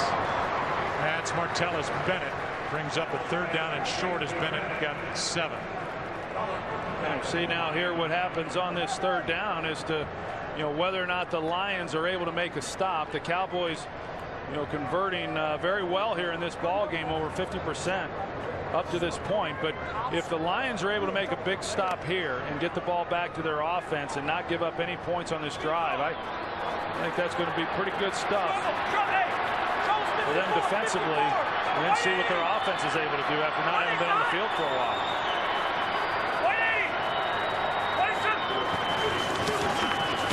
Romo down the sideline. LaRon Robinson overthrown. Romo ends up on the ground, and with 3:02 left, and now a flag for the hit on Romo. This is big. Personal foul. Roughing the passer. Number 90. Defense. Contact to the quarterback's head. 15-yard penalty. Automatic. 1st down. Comes right at the end, and you see that he extends and he hits him with his left hand. Left arm and hand right there to the face mask, and you can't do it. Anytime you give a quarterback a shot to the helmet, they've got a referee that stands back there, and all he's looking at is the protection of that quarterback. And so anytime you get around him, it's going to be seen. Ndamukong Suh, who's been a heavily fined player. At the end of a week where Michael Vick complained about officials saying he takes more hits than other quarterbacks. Based on reputation, the style of play, Suh got that hand up. They're looking for him. They're looking for it. That is a big 15-yard penalty. So the Cowboys hang on to the ball, and now finds Witten, does Romo. How does he stay up? Down to the 9, Jason Witten.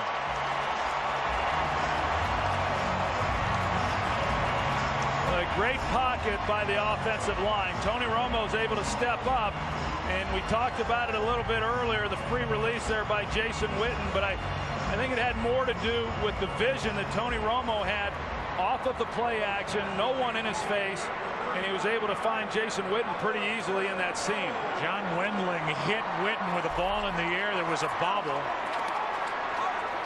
And you can obviously circle that penalty called against Ndamukong Suh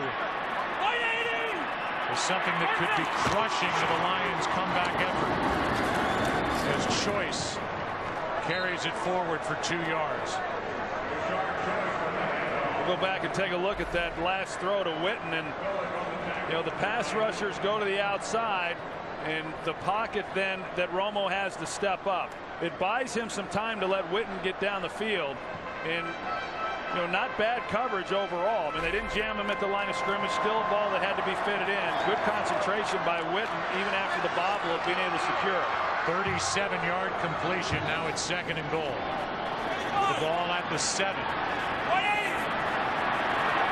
High formation. They fake it to Jones, and now Phillips, who started the play as the fullback, is dragged down by Tulloch at the 5. 3rd and goal. That's one of the things about this linebacking core is they do run pretty good, particularly Stephen Tulloch. So you try to outflank him there on the outside, and Tulloch with his speed is able to get there for minimal gain.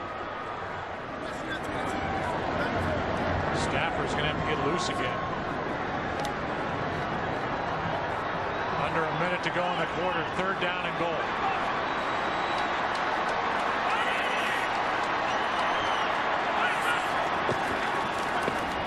Looking left. Ogletree is out of bounds. Coverage on the play by Eric Wright, and Ogletree could not get the catch secured before he headed out of bounds. A field goal attempt is coming up. Yeah, he just lost sight of really where the sideline was, and I think had he have been able to keep his feet in bounds, he probably wouldn't have been able to reach out to make that catch.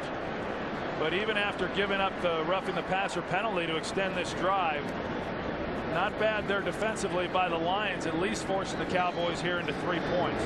Still a 2-score game at 30-17. That's 3 points as a result of this penalty, hands getting up into the face from Ndamukong Suh. Up high enough in the NFL here in 2011 to get that call as Romo went down. In this third quarter, the offense for the Lions has run 5 plays. Gained 16 yards, 1 first down, yet because of 2 defensive scores, they're within 13 points, and Suh kicks over the trash can with 37 seconds left in the third quarter.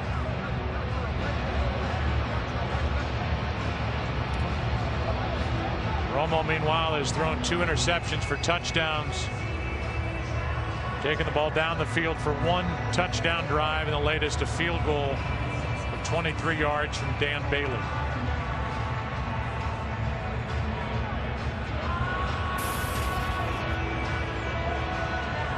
That bottom line, a big part of it. 75 yards, though, in a drive that ate up 5 minutes.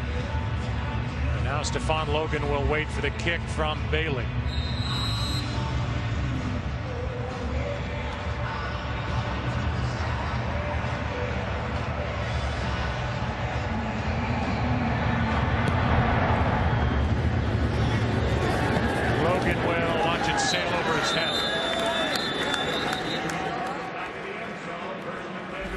Certainly Ndamukong Suh knows exactly what that penalty cost his team. Guy who played soccer in high school. I can tell. With a kick. I mean, he's when you were standing next to him on the field prior to the game, I mean, he is normally you see a defensive tackle. You sometimes are bigger guys, sloppier guys. This guy just looks like an athlete. I asked Jim Schwartz how much better can he get. He said, well, physically he can't get any better. I mean, that's as good as it gets right there. Got a 35.5-inch vertical leap. Ran the 40 at 4.98 at the combine. Here is Pettigrew.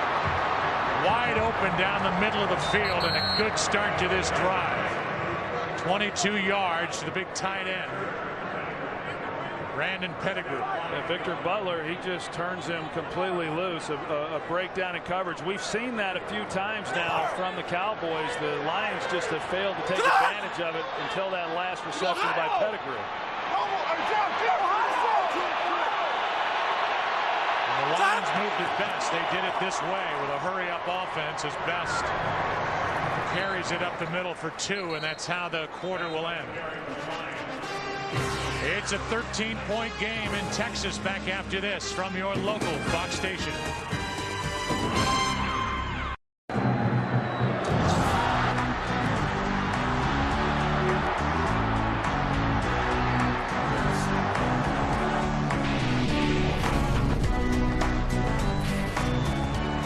Matthew Stafford, who was off the field for 35 minutes. Completion of Pettigrew, then a short run by Best. Now it's 2nd and 8. As we start the fourth quarter and the pass complete. That is the rookie Titus Young. A first down inside Dallas territory. Cowboys, who led 27-3 with just over 10 minutes left in the third quarter. 2 interception returns for touchdowns. Cut it to 10 with 4.5 minutes left. The field goal makes it a 13-point game here in the last quarter of play. Well, the Cowboys have at times here. They've singled up Calvin Johnson. They've given looks like they're going to double. They've dropped the safety in. Matt hadn't yet seen that, though. Over the middle, Titus Young making moves, and now looking for a block from Calvin Johnson. He shoves the helmet of Barry Church off his head. And it's an 18-yard catch and run. I like this Titus Young, too. You know, we were talking about LaRon Robinson for the Dallas Cowboys. Here's another young receiver who has had an opportunity this year, and he's done very, very well. And then, of course, Jeff Backus working pretty hard on DeMarcus Ware, who we haven't talked a lot about here this afternoon either. But Titus Young, missing the offseason, no work, got hurt early in training camp. They're still kind of figuring out what he's all about. I can tell you, he's going to be a pretty special player.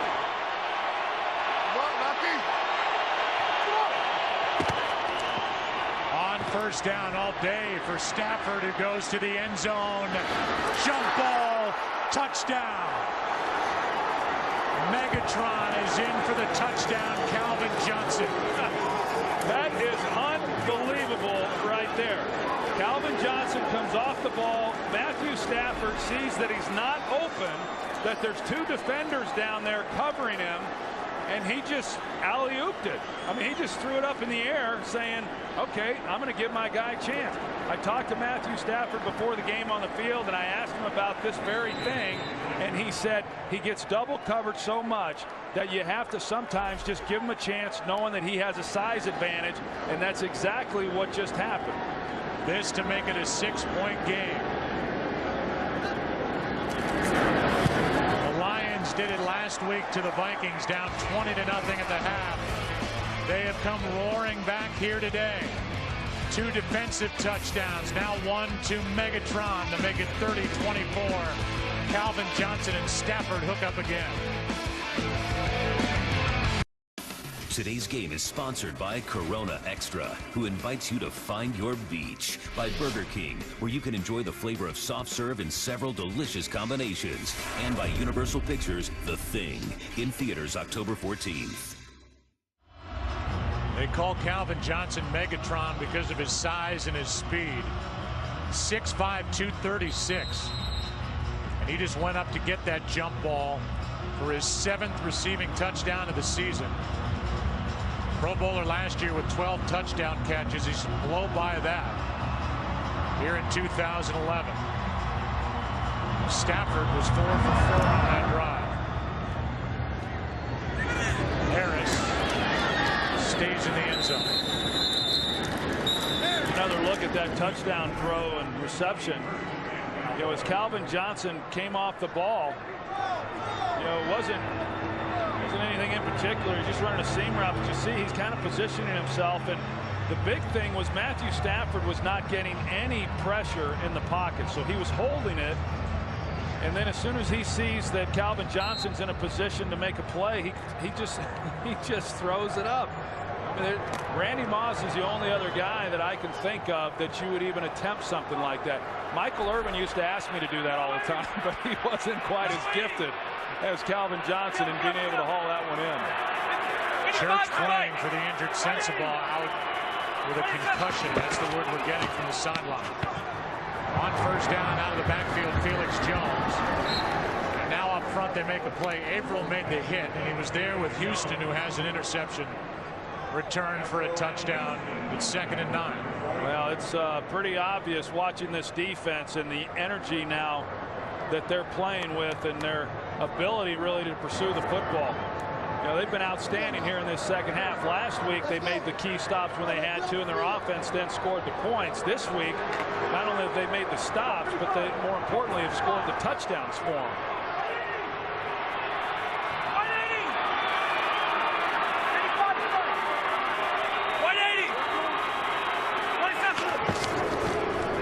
Second down and 9. Pretty good hole for Felix Jones. He crosses the 25. Gained 5 and a 3rd and short coming up. Come back on Ndamukong Suh there in the middle, and this is what you get when you're the type of player that he is. You get 2 bodies banging on you, and they've got to control him, and for the most part the Cowboys have been able to do that. Now 3rd down and 4.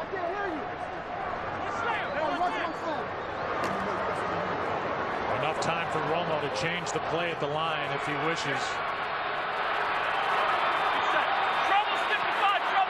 The one-on-one outside on Des Bryant again.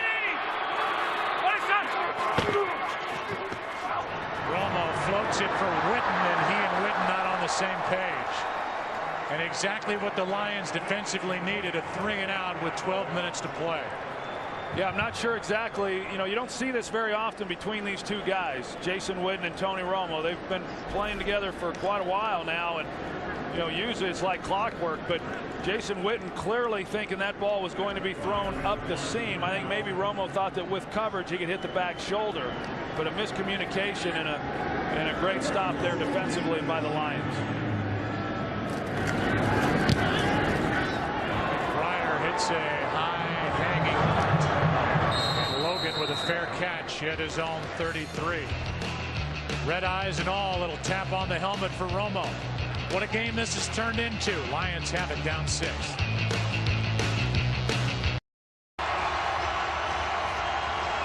There's last week and this week, down 20-3 at the half today. They've returned 2 interceptions for touchdowns in the same game for the first time since 05. And down by 6. This should cost Dallas 5 yards.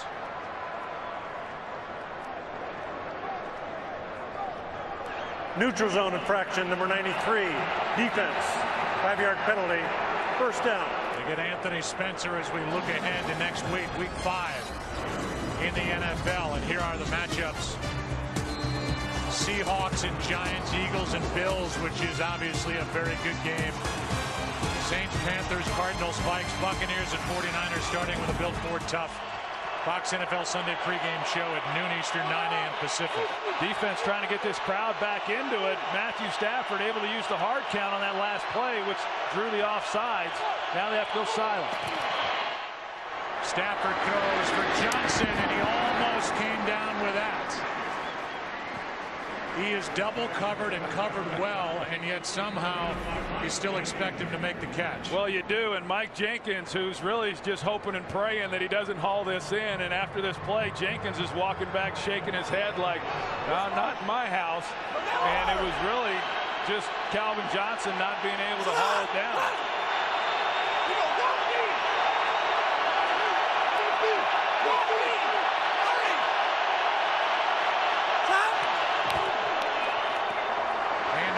To Javon Best, and it'll bring up 3rd and short.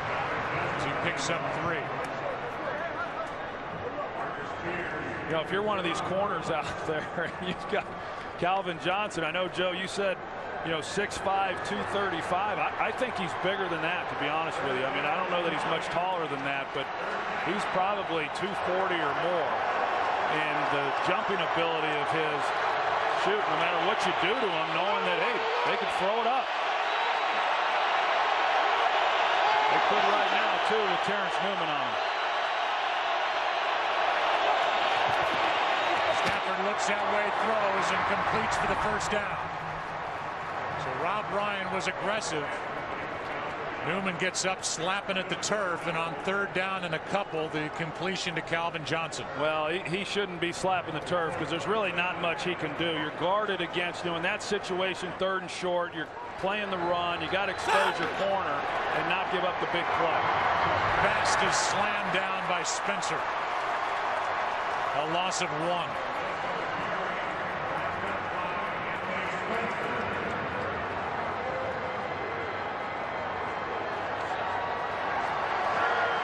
Cowboys jumped out to a 17-0 lead.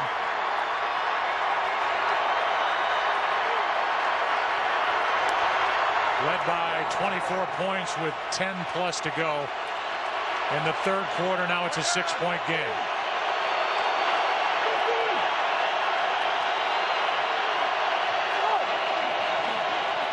Stafford looking left. Calvin Johnson is overthrown. And he had Jenkins beat, but the throw too far. Game break. Here's Kurt. Well, like the Lions, the Buffalo Bills trying to remain unbeaten, but they're in a game in Cincinnati. Andy Dalton's first career rushing touchdown evens things at 20 late in the 4th quarter. Go Troy and Pan. Well, they had a chance here. Mike Jenkins is playing that. You see he raises his arm. He's expecting a safety to come give him help over the top. He jams Calvin at the line of scrimmage, lets him go because there's a safety who busted coverage. They're fortunate. Matthew Stafford hits that. It's touchdown. Playing without Sensabaugh are the Cowboys defensively. It's 3rd and 11. Stafford, penalty flag flies, and the pass incomplete. Church, the replacement for Sensabaugh, made the play on Burleson.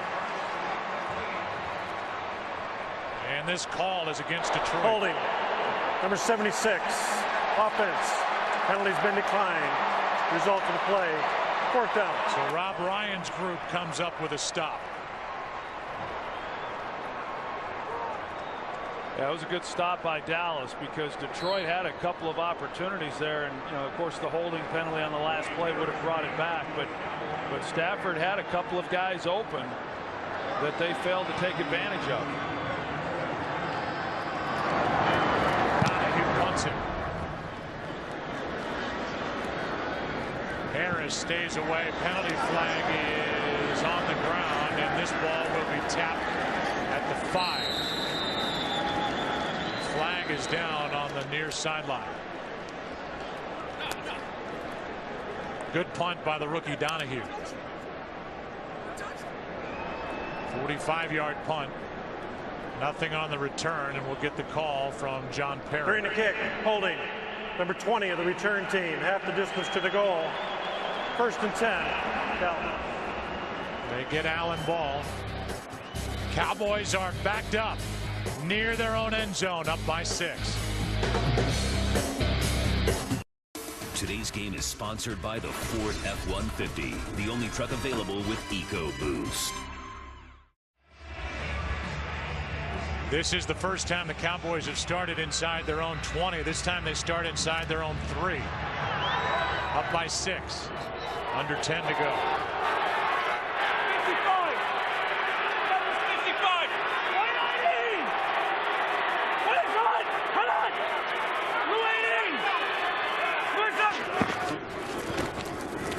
Handoff is to Felix Jones, who covers up the football. Bobby Carpenter on the tackle. He's made his presence felt. Former Dallas Cowboy has an interception, returned for a touchdown, a gain of 2 by Jones. Good composure right there by the Lions defensive front. Tony Romo, as a veteran quarterback, gets under there knowing that he's backed up and wanting to try to draw that defense off sides and pick up a cheap 5 yards to get off the goal line, but yet they hung in there and didn't bite. Nice work. Let's go. 2nd and 8.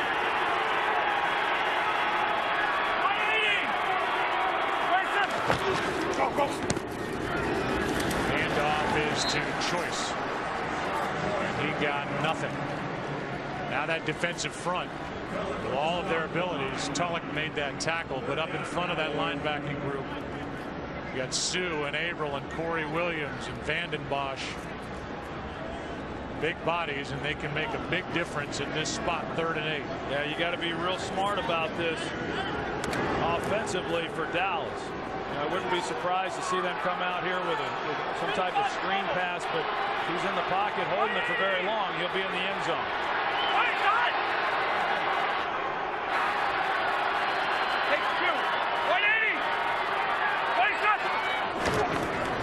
On 3rd and 8, Romo gets hit. The pass is caught by Tashard Choice, but Averill made the play. And a gain of just 2. Well, that kind of gives you an idea there defensively, Cliff Averill and the type of player that he is, that they're going to bring pressure, and with that, trying to get the hit, which they do then on Romo, make the ball come out of his hands. But if Averill's not able to get to the sideline and force that out of bounds, that's a big gain, one-on-one. What a great stop there defensively by the Lions, and now they're going to give the ball back to their offense with probably the best field position they've had all day. McBriar with Logan on the return. And Stephon Logan is forced out, but inside Dallas territory. 53-yard punt, but a 14-yard return. Lions have it inside Cowboy territory, down 6. As you look at the offensive leaders for the Lions, Stafford's day best. Calvin Johnson, who has that touchdown. He's had 2 touchdown catches in each of the first 3 games. He has 1 today, and this is the first time the Lions have started a drive inside Dallas territory, down by 6. Stafford over the middle, hits Pettigrew, and he's dragged down by Sean Lee after a gain of 9. Well, now we see Detroit going back into their hurry-up offense. Really no huddle offense. There's no urgency to it. Jeff Backus, now they've replaced Jeff Backus. He came off the field. Corey Hilliard takes his spot at left tackle. He's got DeMarcus Ware over the top of him. That's not a good situation to come into. Coming in cold. And yet they throw it. Ware gets to Stafford. And the pass incomplete. 3rd and 1 coming up. I think Matthew Stafford knew this was a losing proposition, and DeMarcus Ware goes through him. They were trying to run the screen back to that side. Now they're checking Jeff Backus over here to see if he's going to be able to go back into the lineup. I was a little bit surprised considering you lose your left tackle.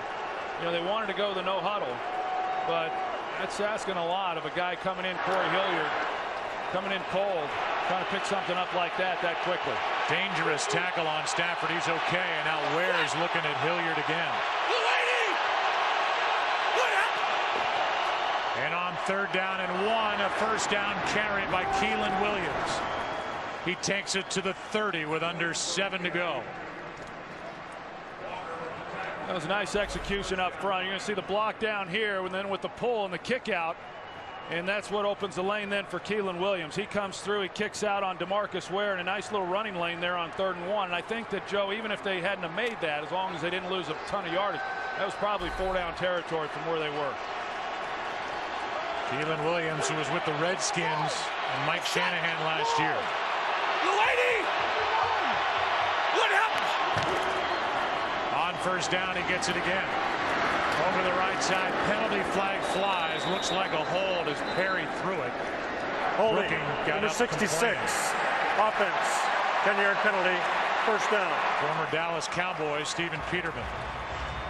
Like a wrestling scrum at the end of that play when the flag was thrown. Peterman, the right guard, he's going to pull out.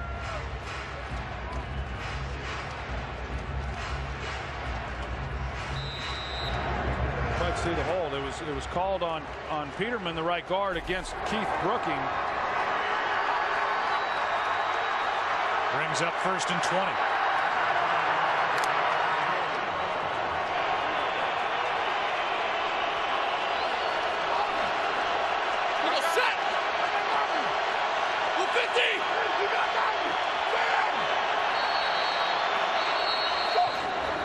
Play clock at 0. Delay game.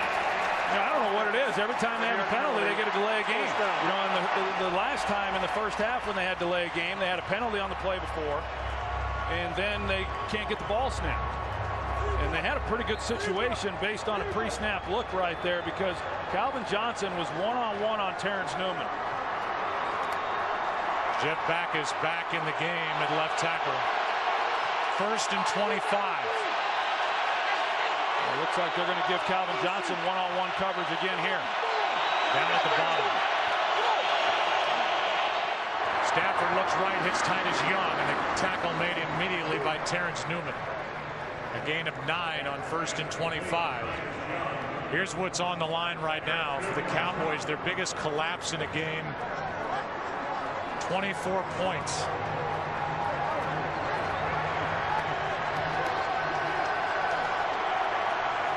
It would be a new record for the Dallas Cowboys. There's Calvin Johnson again on 2nd and 16. Backpedaling as he throws, and the pass complete. Pettigrew, a missed tackle, and Brandon Pettigrew is down inside the 10 to the 8. A penalty flag is down on the sideline, and we'll get the call. Pass interference. Off.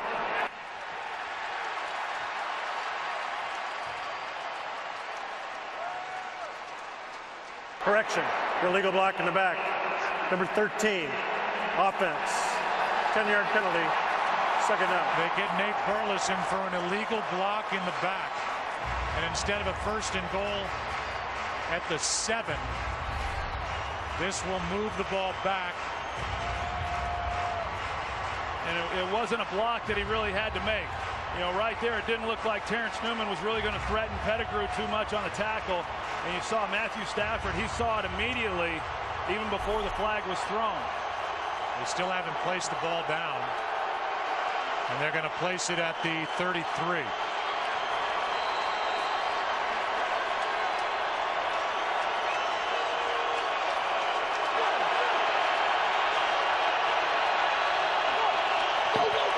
Second and 12. Stafford to the end zone. And nothing there.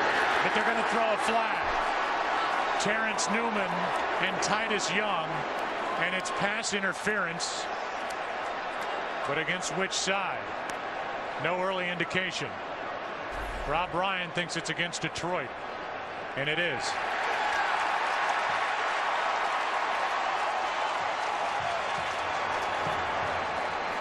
You see Titus Young with a hold of the jersey of Terrence Newman that drew the flag. Penalties have killed this Detroit Lions team. Pass interference, offense number 13.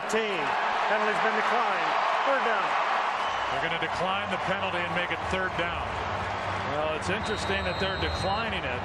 You know, the Lions had gotten into a position. Of course, the one penalty brought it back when they got it inside the 5-yard line, but they had gotten the ball in position for a field goal, and they're pretty close here. I mean, they don't have to pick up much.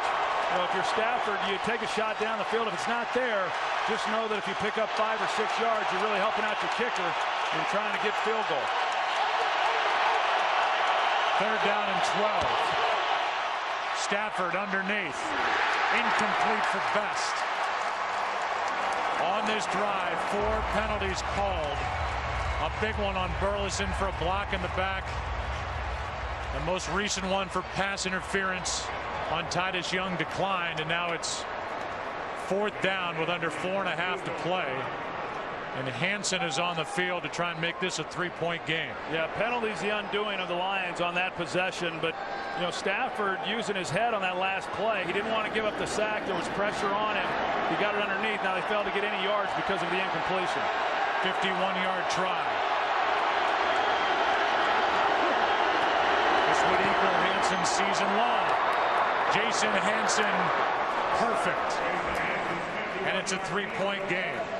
And now the difference in this game, the 3 points the Cowboys put up at the end of a drive that was kept alive by a penalty on a hit by Ndamukong Suh on Romo. There's the block in the back on Newman. It was committed by Burleson, and now the offensive pass interference that was declined. But don't forget, the difference maker in this game right now is the penalty on Suh on that hit up into the face of Tony Romo that kept the drive alive, and that's what led to their last 3 points. Yeah, and I think that, you know, when you talk about that penalty on Suh, then, you know, kind of goes back to what just happened on this possession and then some others that we've seen throughout this ball game. The penalties have been the undoing of the Detroit Lions on really shooting themselves in the foot and not being able to convert, or at least in Suh's case, not being able to get off the field. So the biggest Cowboy collapse in their franchise history back to 1960. In 1965, they blew a 21-point lead in November against the Washington Redskins. The biggest comeback for the Lions was back in 1957, October 20th against Baltimore. 24-point comeback. And this was a 24-point game with just over 10 to play in the third quarter, and now the lead for the Cowboys is down to 3.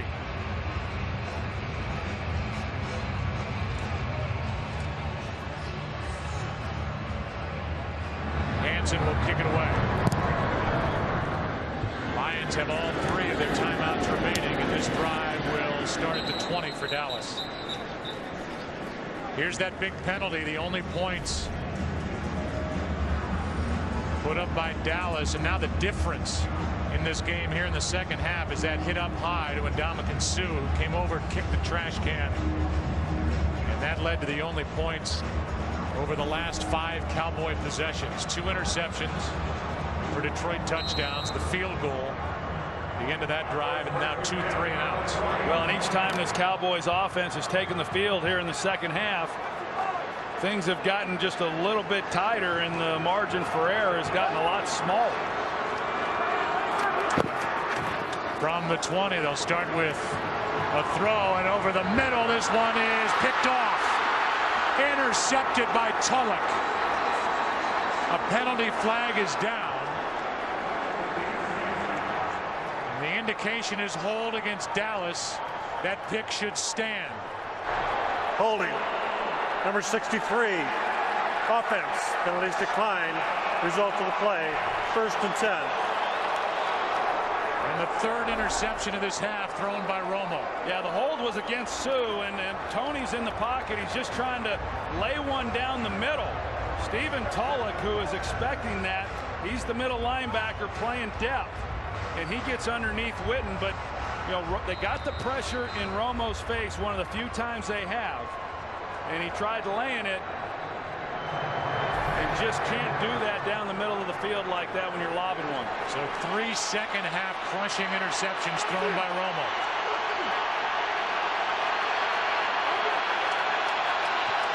How bad will this one hurt Dallas? Pass is caught by Calvin Johnson, and Barry Church hurt himself on the hit on Calvin Johnson. And he gets up with his right shoulder hanging. Let's go back to the interception. You're going to see in the middle here the hold. Kyle Kozar, the right guard, he's the one who holds Sue. But the pressure is still there in his face. Now you're falling back, trying to lay one over the top. And what Romo sees is no middle safety. So if he's able to make that throw, then it's a huge play to Witten. He failed to be able to do that. That's the last play. A ball again that really got away from Matthew Stafford. Calvin Johnson protects his quarterback, makes the play. And then Barry Church, they're banged up already on that safety end. He's still on the ground. Now Romo's thrown 3 interceptions in his last 11 attempts. The first 2 went for touchdowns. His friend Bobby Carpenter got him the first time. This was with the Dallas Cowboys up by 24. That was returned for a touchdown, as was that by Houston, and now the most recent by Tulloch. Think about the Lions in the second half and overtime the last 2 weeks. At Minnesota, they outscored the Vikings 26-3, including overtime. And today they've outscored the Cowboys 24-10, and they don't look like they're finished. You go back and look at that interception, Joe, and what Tony Romo saw. There's no safety in the middle, so Witten is beyond everybody at that point. And Tony, because he was throwing off his back foot, could not get enough on it. But I see what he saw, or at least what he didn't see, and what he didn't see was a safety in the middle of the field. You're going to see right here, there's nobody beyond Witten, and so Romo's feeling, if I can get it far enough out there, that's a huge play then to Jason Witten. The problem is that's a tough throw to make in those circumstances when you're not able to step up in the pocket because of the pressure. Second down and 1. Quick throw. Calvin Johnson down inside the 20. And with 3.5 to go, Matthew Stafford in his homecoming has got his Lions inside the 20 at the Dallas 16, down by 3. Yeah, my guess is that, you know, obviously the Lions, they want to score a touchdown, but they also want to try to take some time off this clock too. And so there is obviously lots of time, and there's no point in trying to rush anything. And if I were Matthew Stafford, I'd start working that clock a little bit.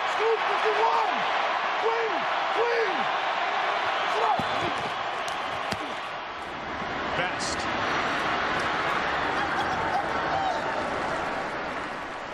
Javid Best just spun his way down inside the 10. If you're just joining us and we got a new audience, this game has been hard to believe the way it has turned around. With over 10 minutes left in the third quarter, the Dallas Cowboys, who have come in winning 2 straight, led by 24 points. The defense in back-to-back series turned in interceptions against Romo into touchdowns. Returned for touchdowns. It chipped away, and now they're within 3.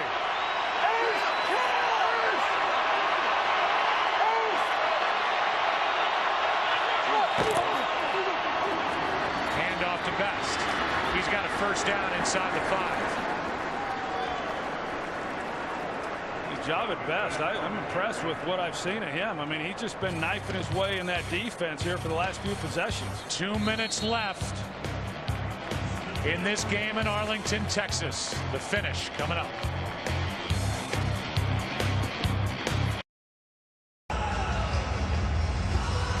It is a 3-point Dallas lead. The Detroit Lions are knocking on the door with a 1st and goal at the Dallas 4. 2 minutes left. Lions have all 3 of their timeouts. Cowboys have 2. Here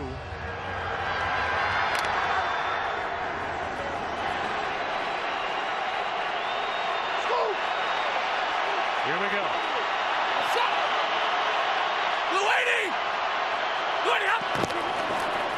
Handoff is to Keelan Williams. He goes nowhere.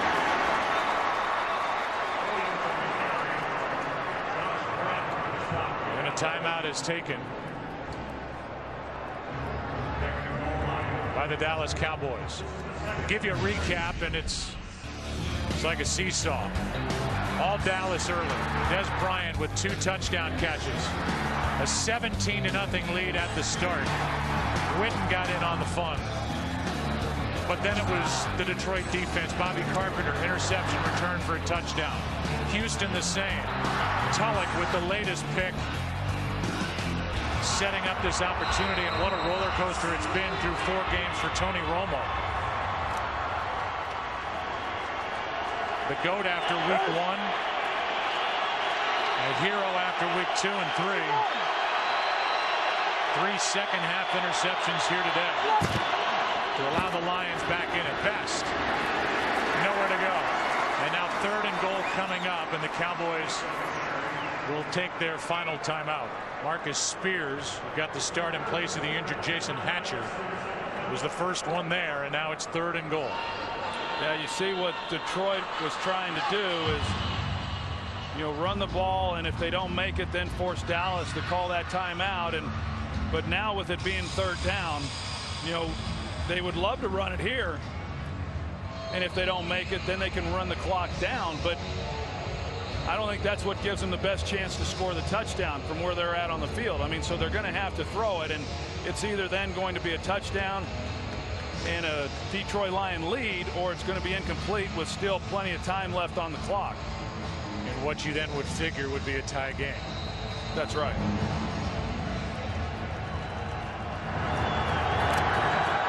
Who would have thought this game could come down to this play?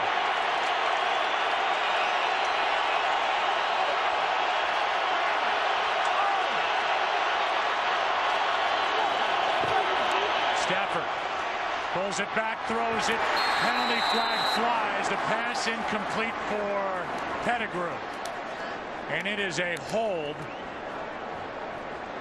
which would be an automatic 1st down if it's against Dallas. Prior to the pass, holding defense number 25, half the distance to the goal. They held Brandon Pettigrew right there, coming off the line. Frank Walker, Pettigrew, a big body, a guy who, if you're going to guard 2 guys down here, it's going to be Calvin Johnson and Pettigrew, and Frank Walker trying to keep him from getting off the line of scrimmage. Rightfully so. You can jam him, but you can't hold him like that when he's trying to get away. Now 1st and goal. No timeouts remain for Dallas. And if you're Jim Schwartz sitting there thinking, wouldn't mind just kind of taking some time off this clock here. If I knew we could score on 2nd or 3rd down. They lob it.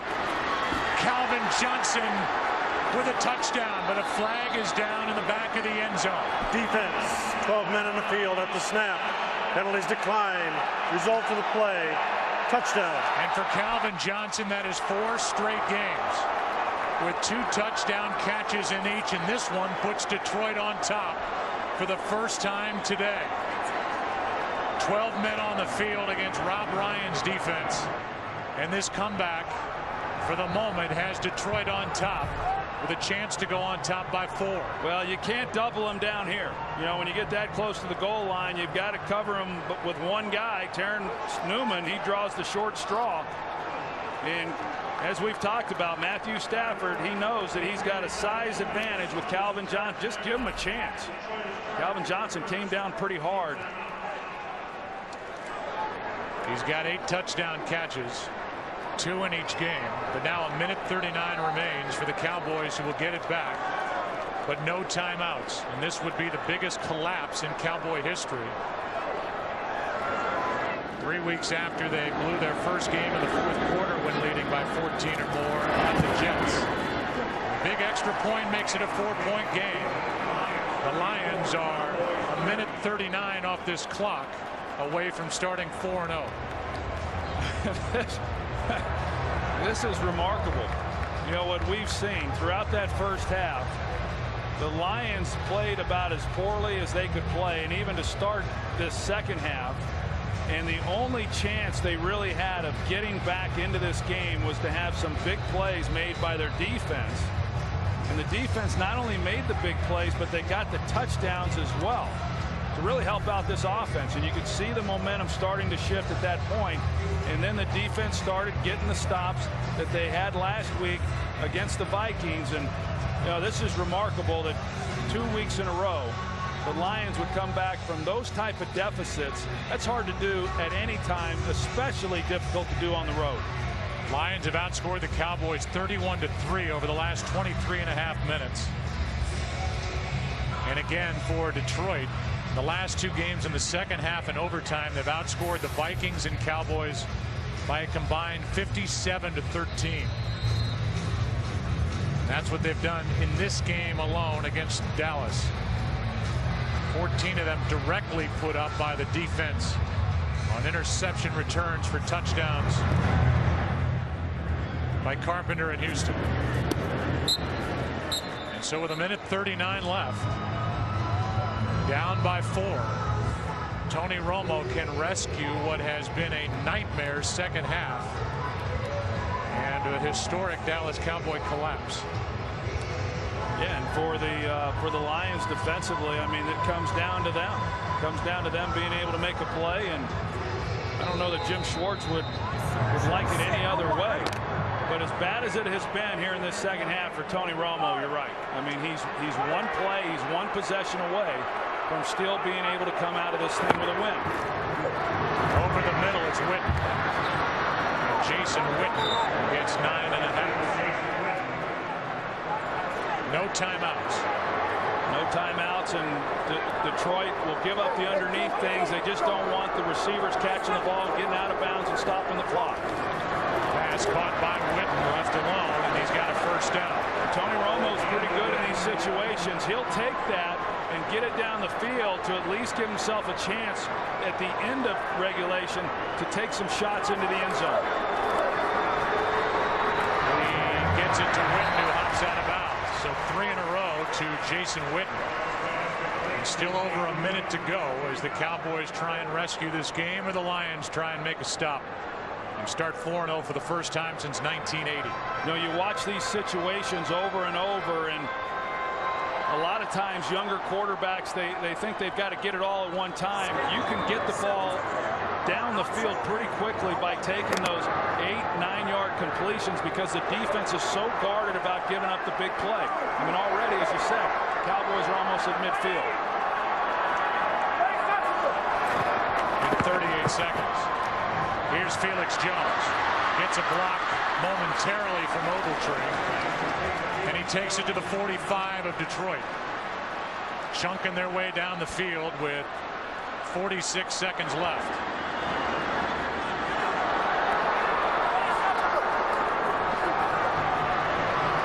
And now an incompletion stops the clock. Well, you see now, and what it happens, Joe, with that incompletion is it allows Jim Schwartz to bring in another wave of defensive linemen. You can't substitute when you're in the no huddle. And Corey Williams and Cliff Averill and that group, they were exhausted. There was no real pass rush to speak of.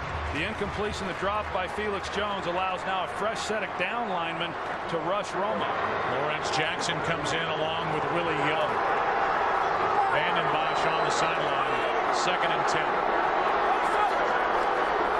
4-man rush. Romo is sacked. They finally get to Romo, and it's Willie Young. Well, Willie Young better quit dancing and get lined up. Cowboys hustle back to the line.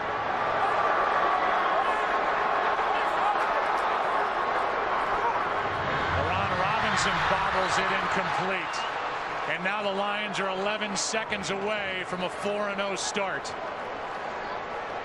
And this is the first sack of the day. This was the first sack. You're going to see the pressure there by Young just goes right through the rookie Tyron Smith and is able to get Romo to the ground. And those are just killers when you're trying to preserve time.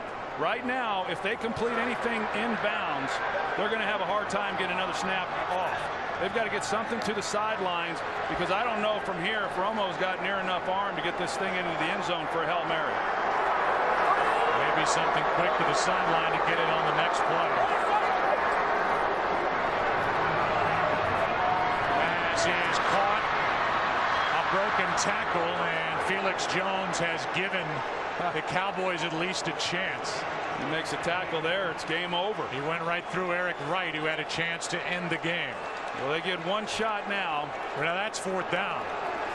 That was a fourth down play which turns the ball over with 4 seconds left. And Jim Schwartz and the Lions celebrate a 4-0 start. And Jim Schwartz has a look on his face like, wow, coming all the way back from down 17-0, then down 24 points. They get a hold on fourth down. And with one snap of the ball, Matthew Stafford, who is back at home, will walk out of here a winner, a 4-0 team. And Tony Romo and Jason Garrett will have to answer a lot of questions after this one. We'll come back and wrap this one up. Right after this, the Lions, for the first time since 1980, under the direction of Jim Schwartz, have started the season 4-0.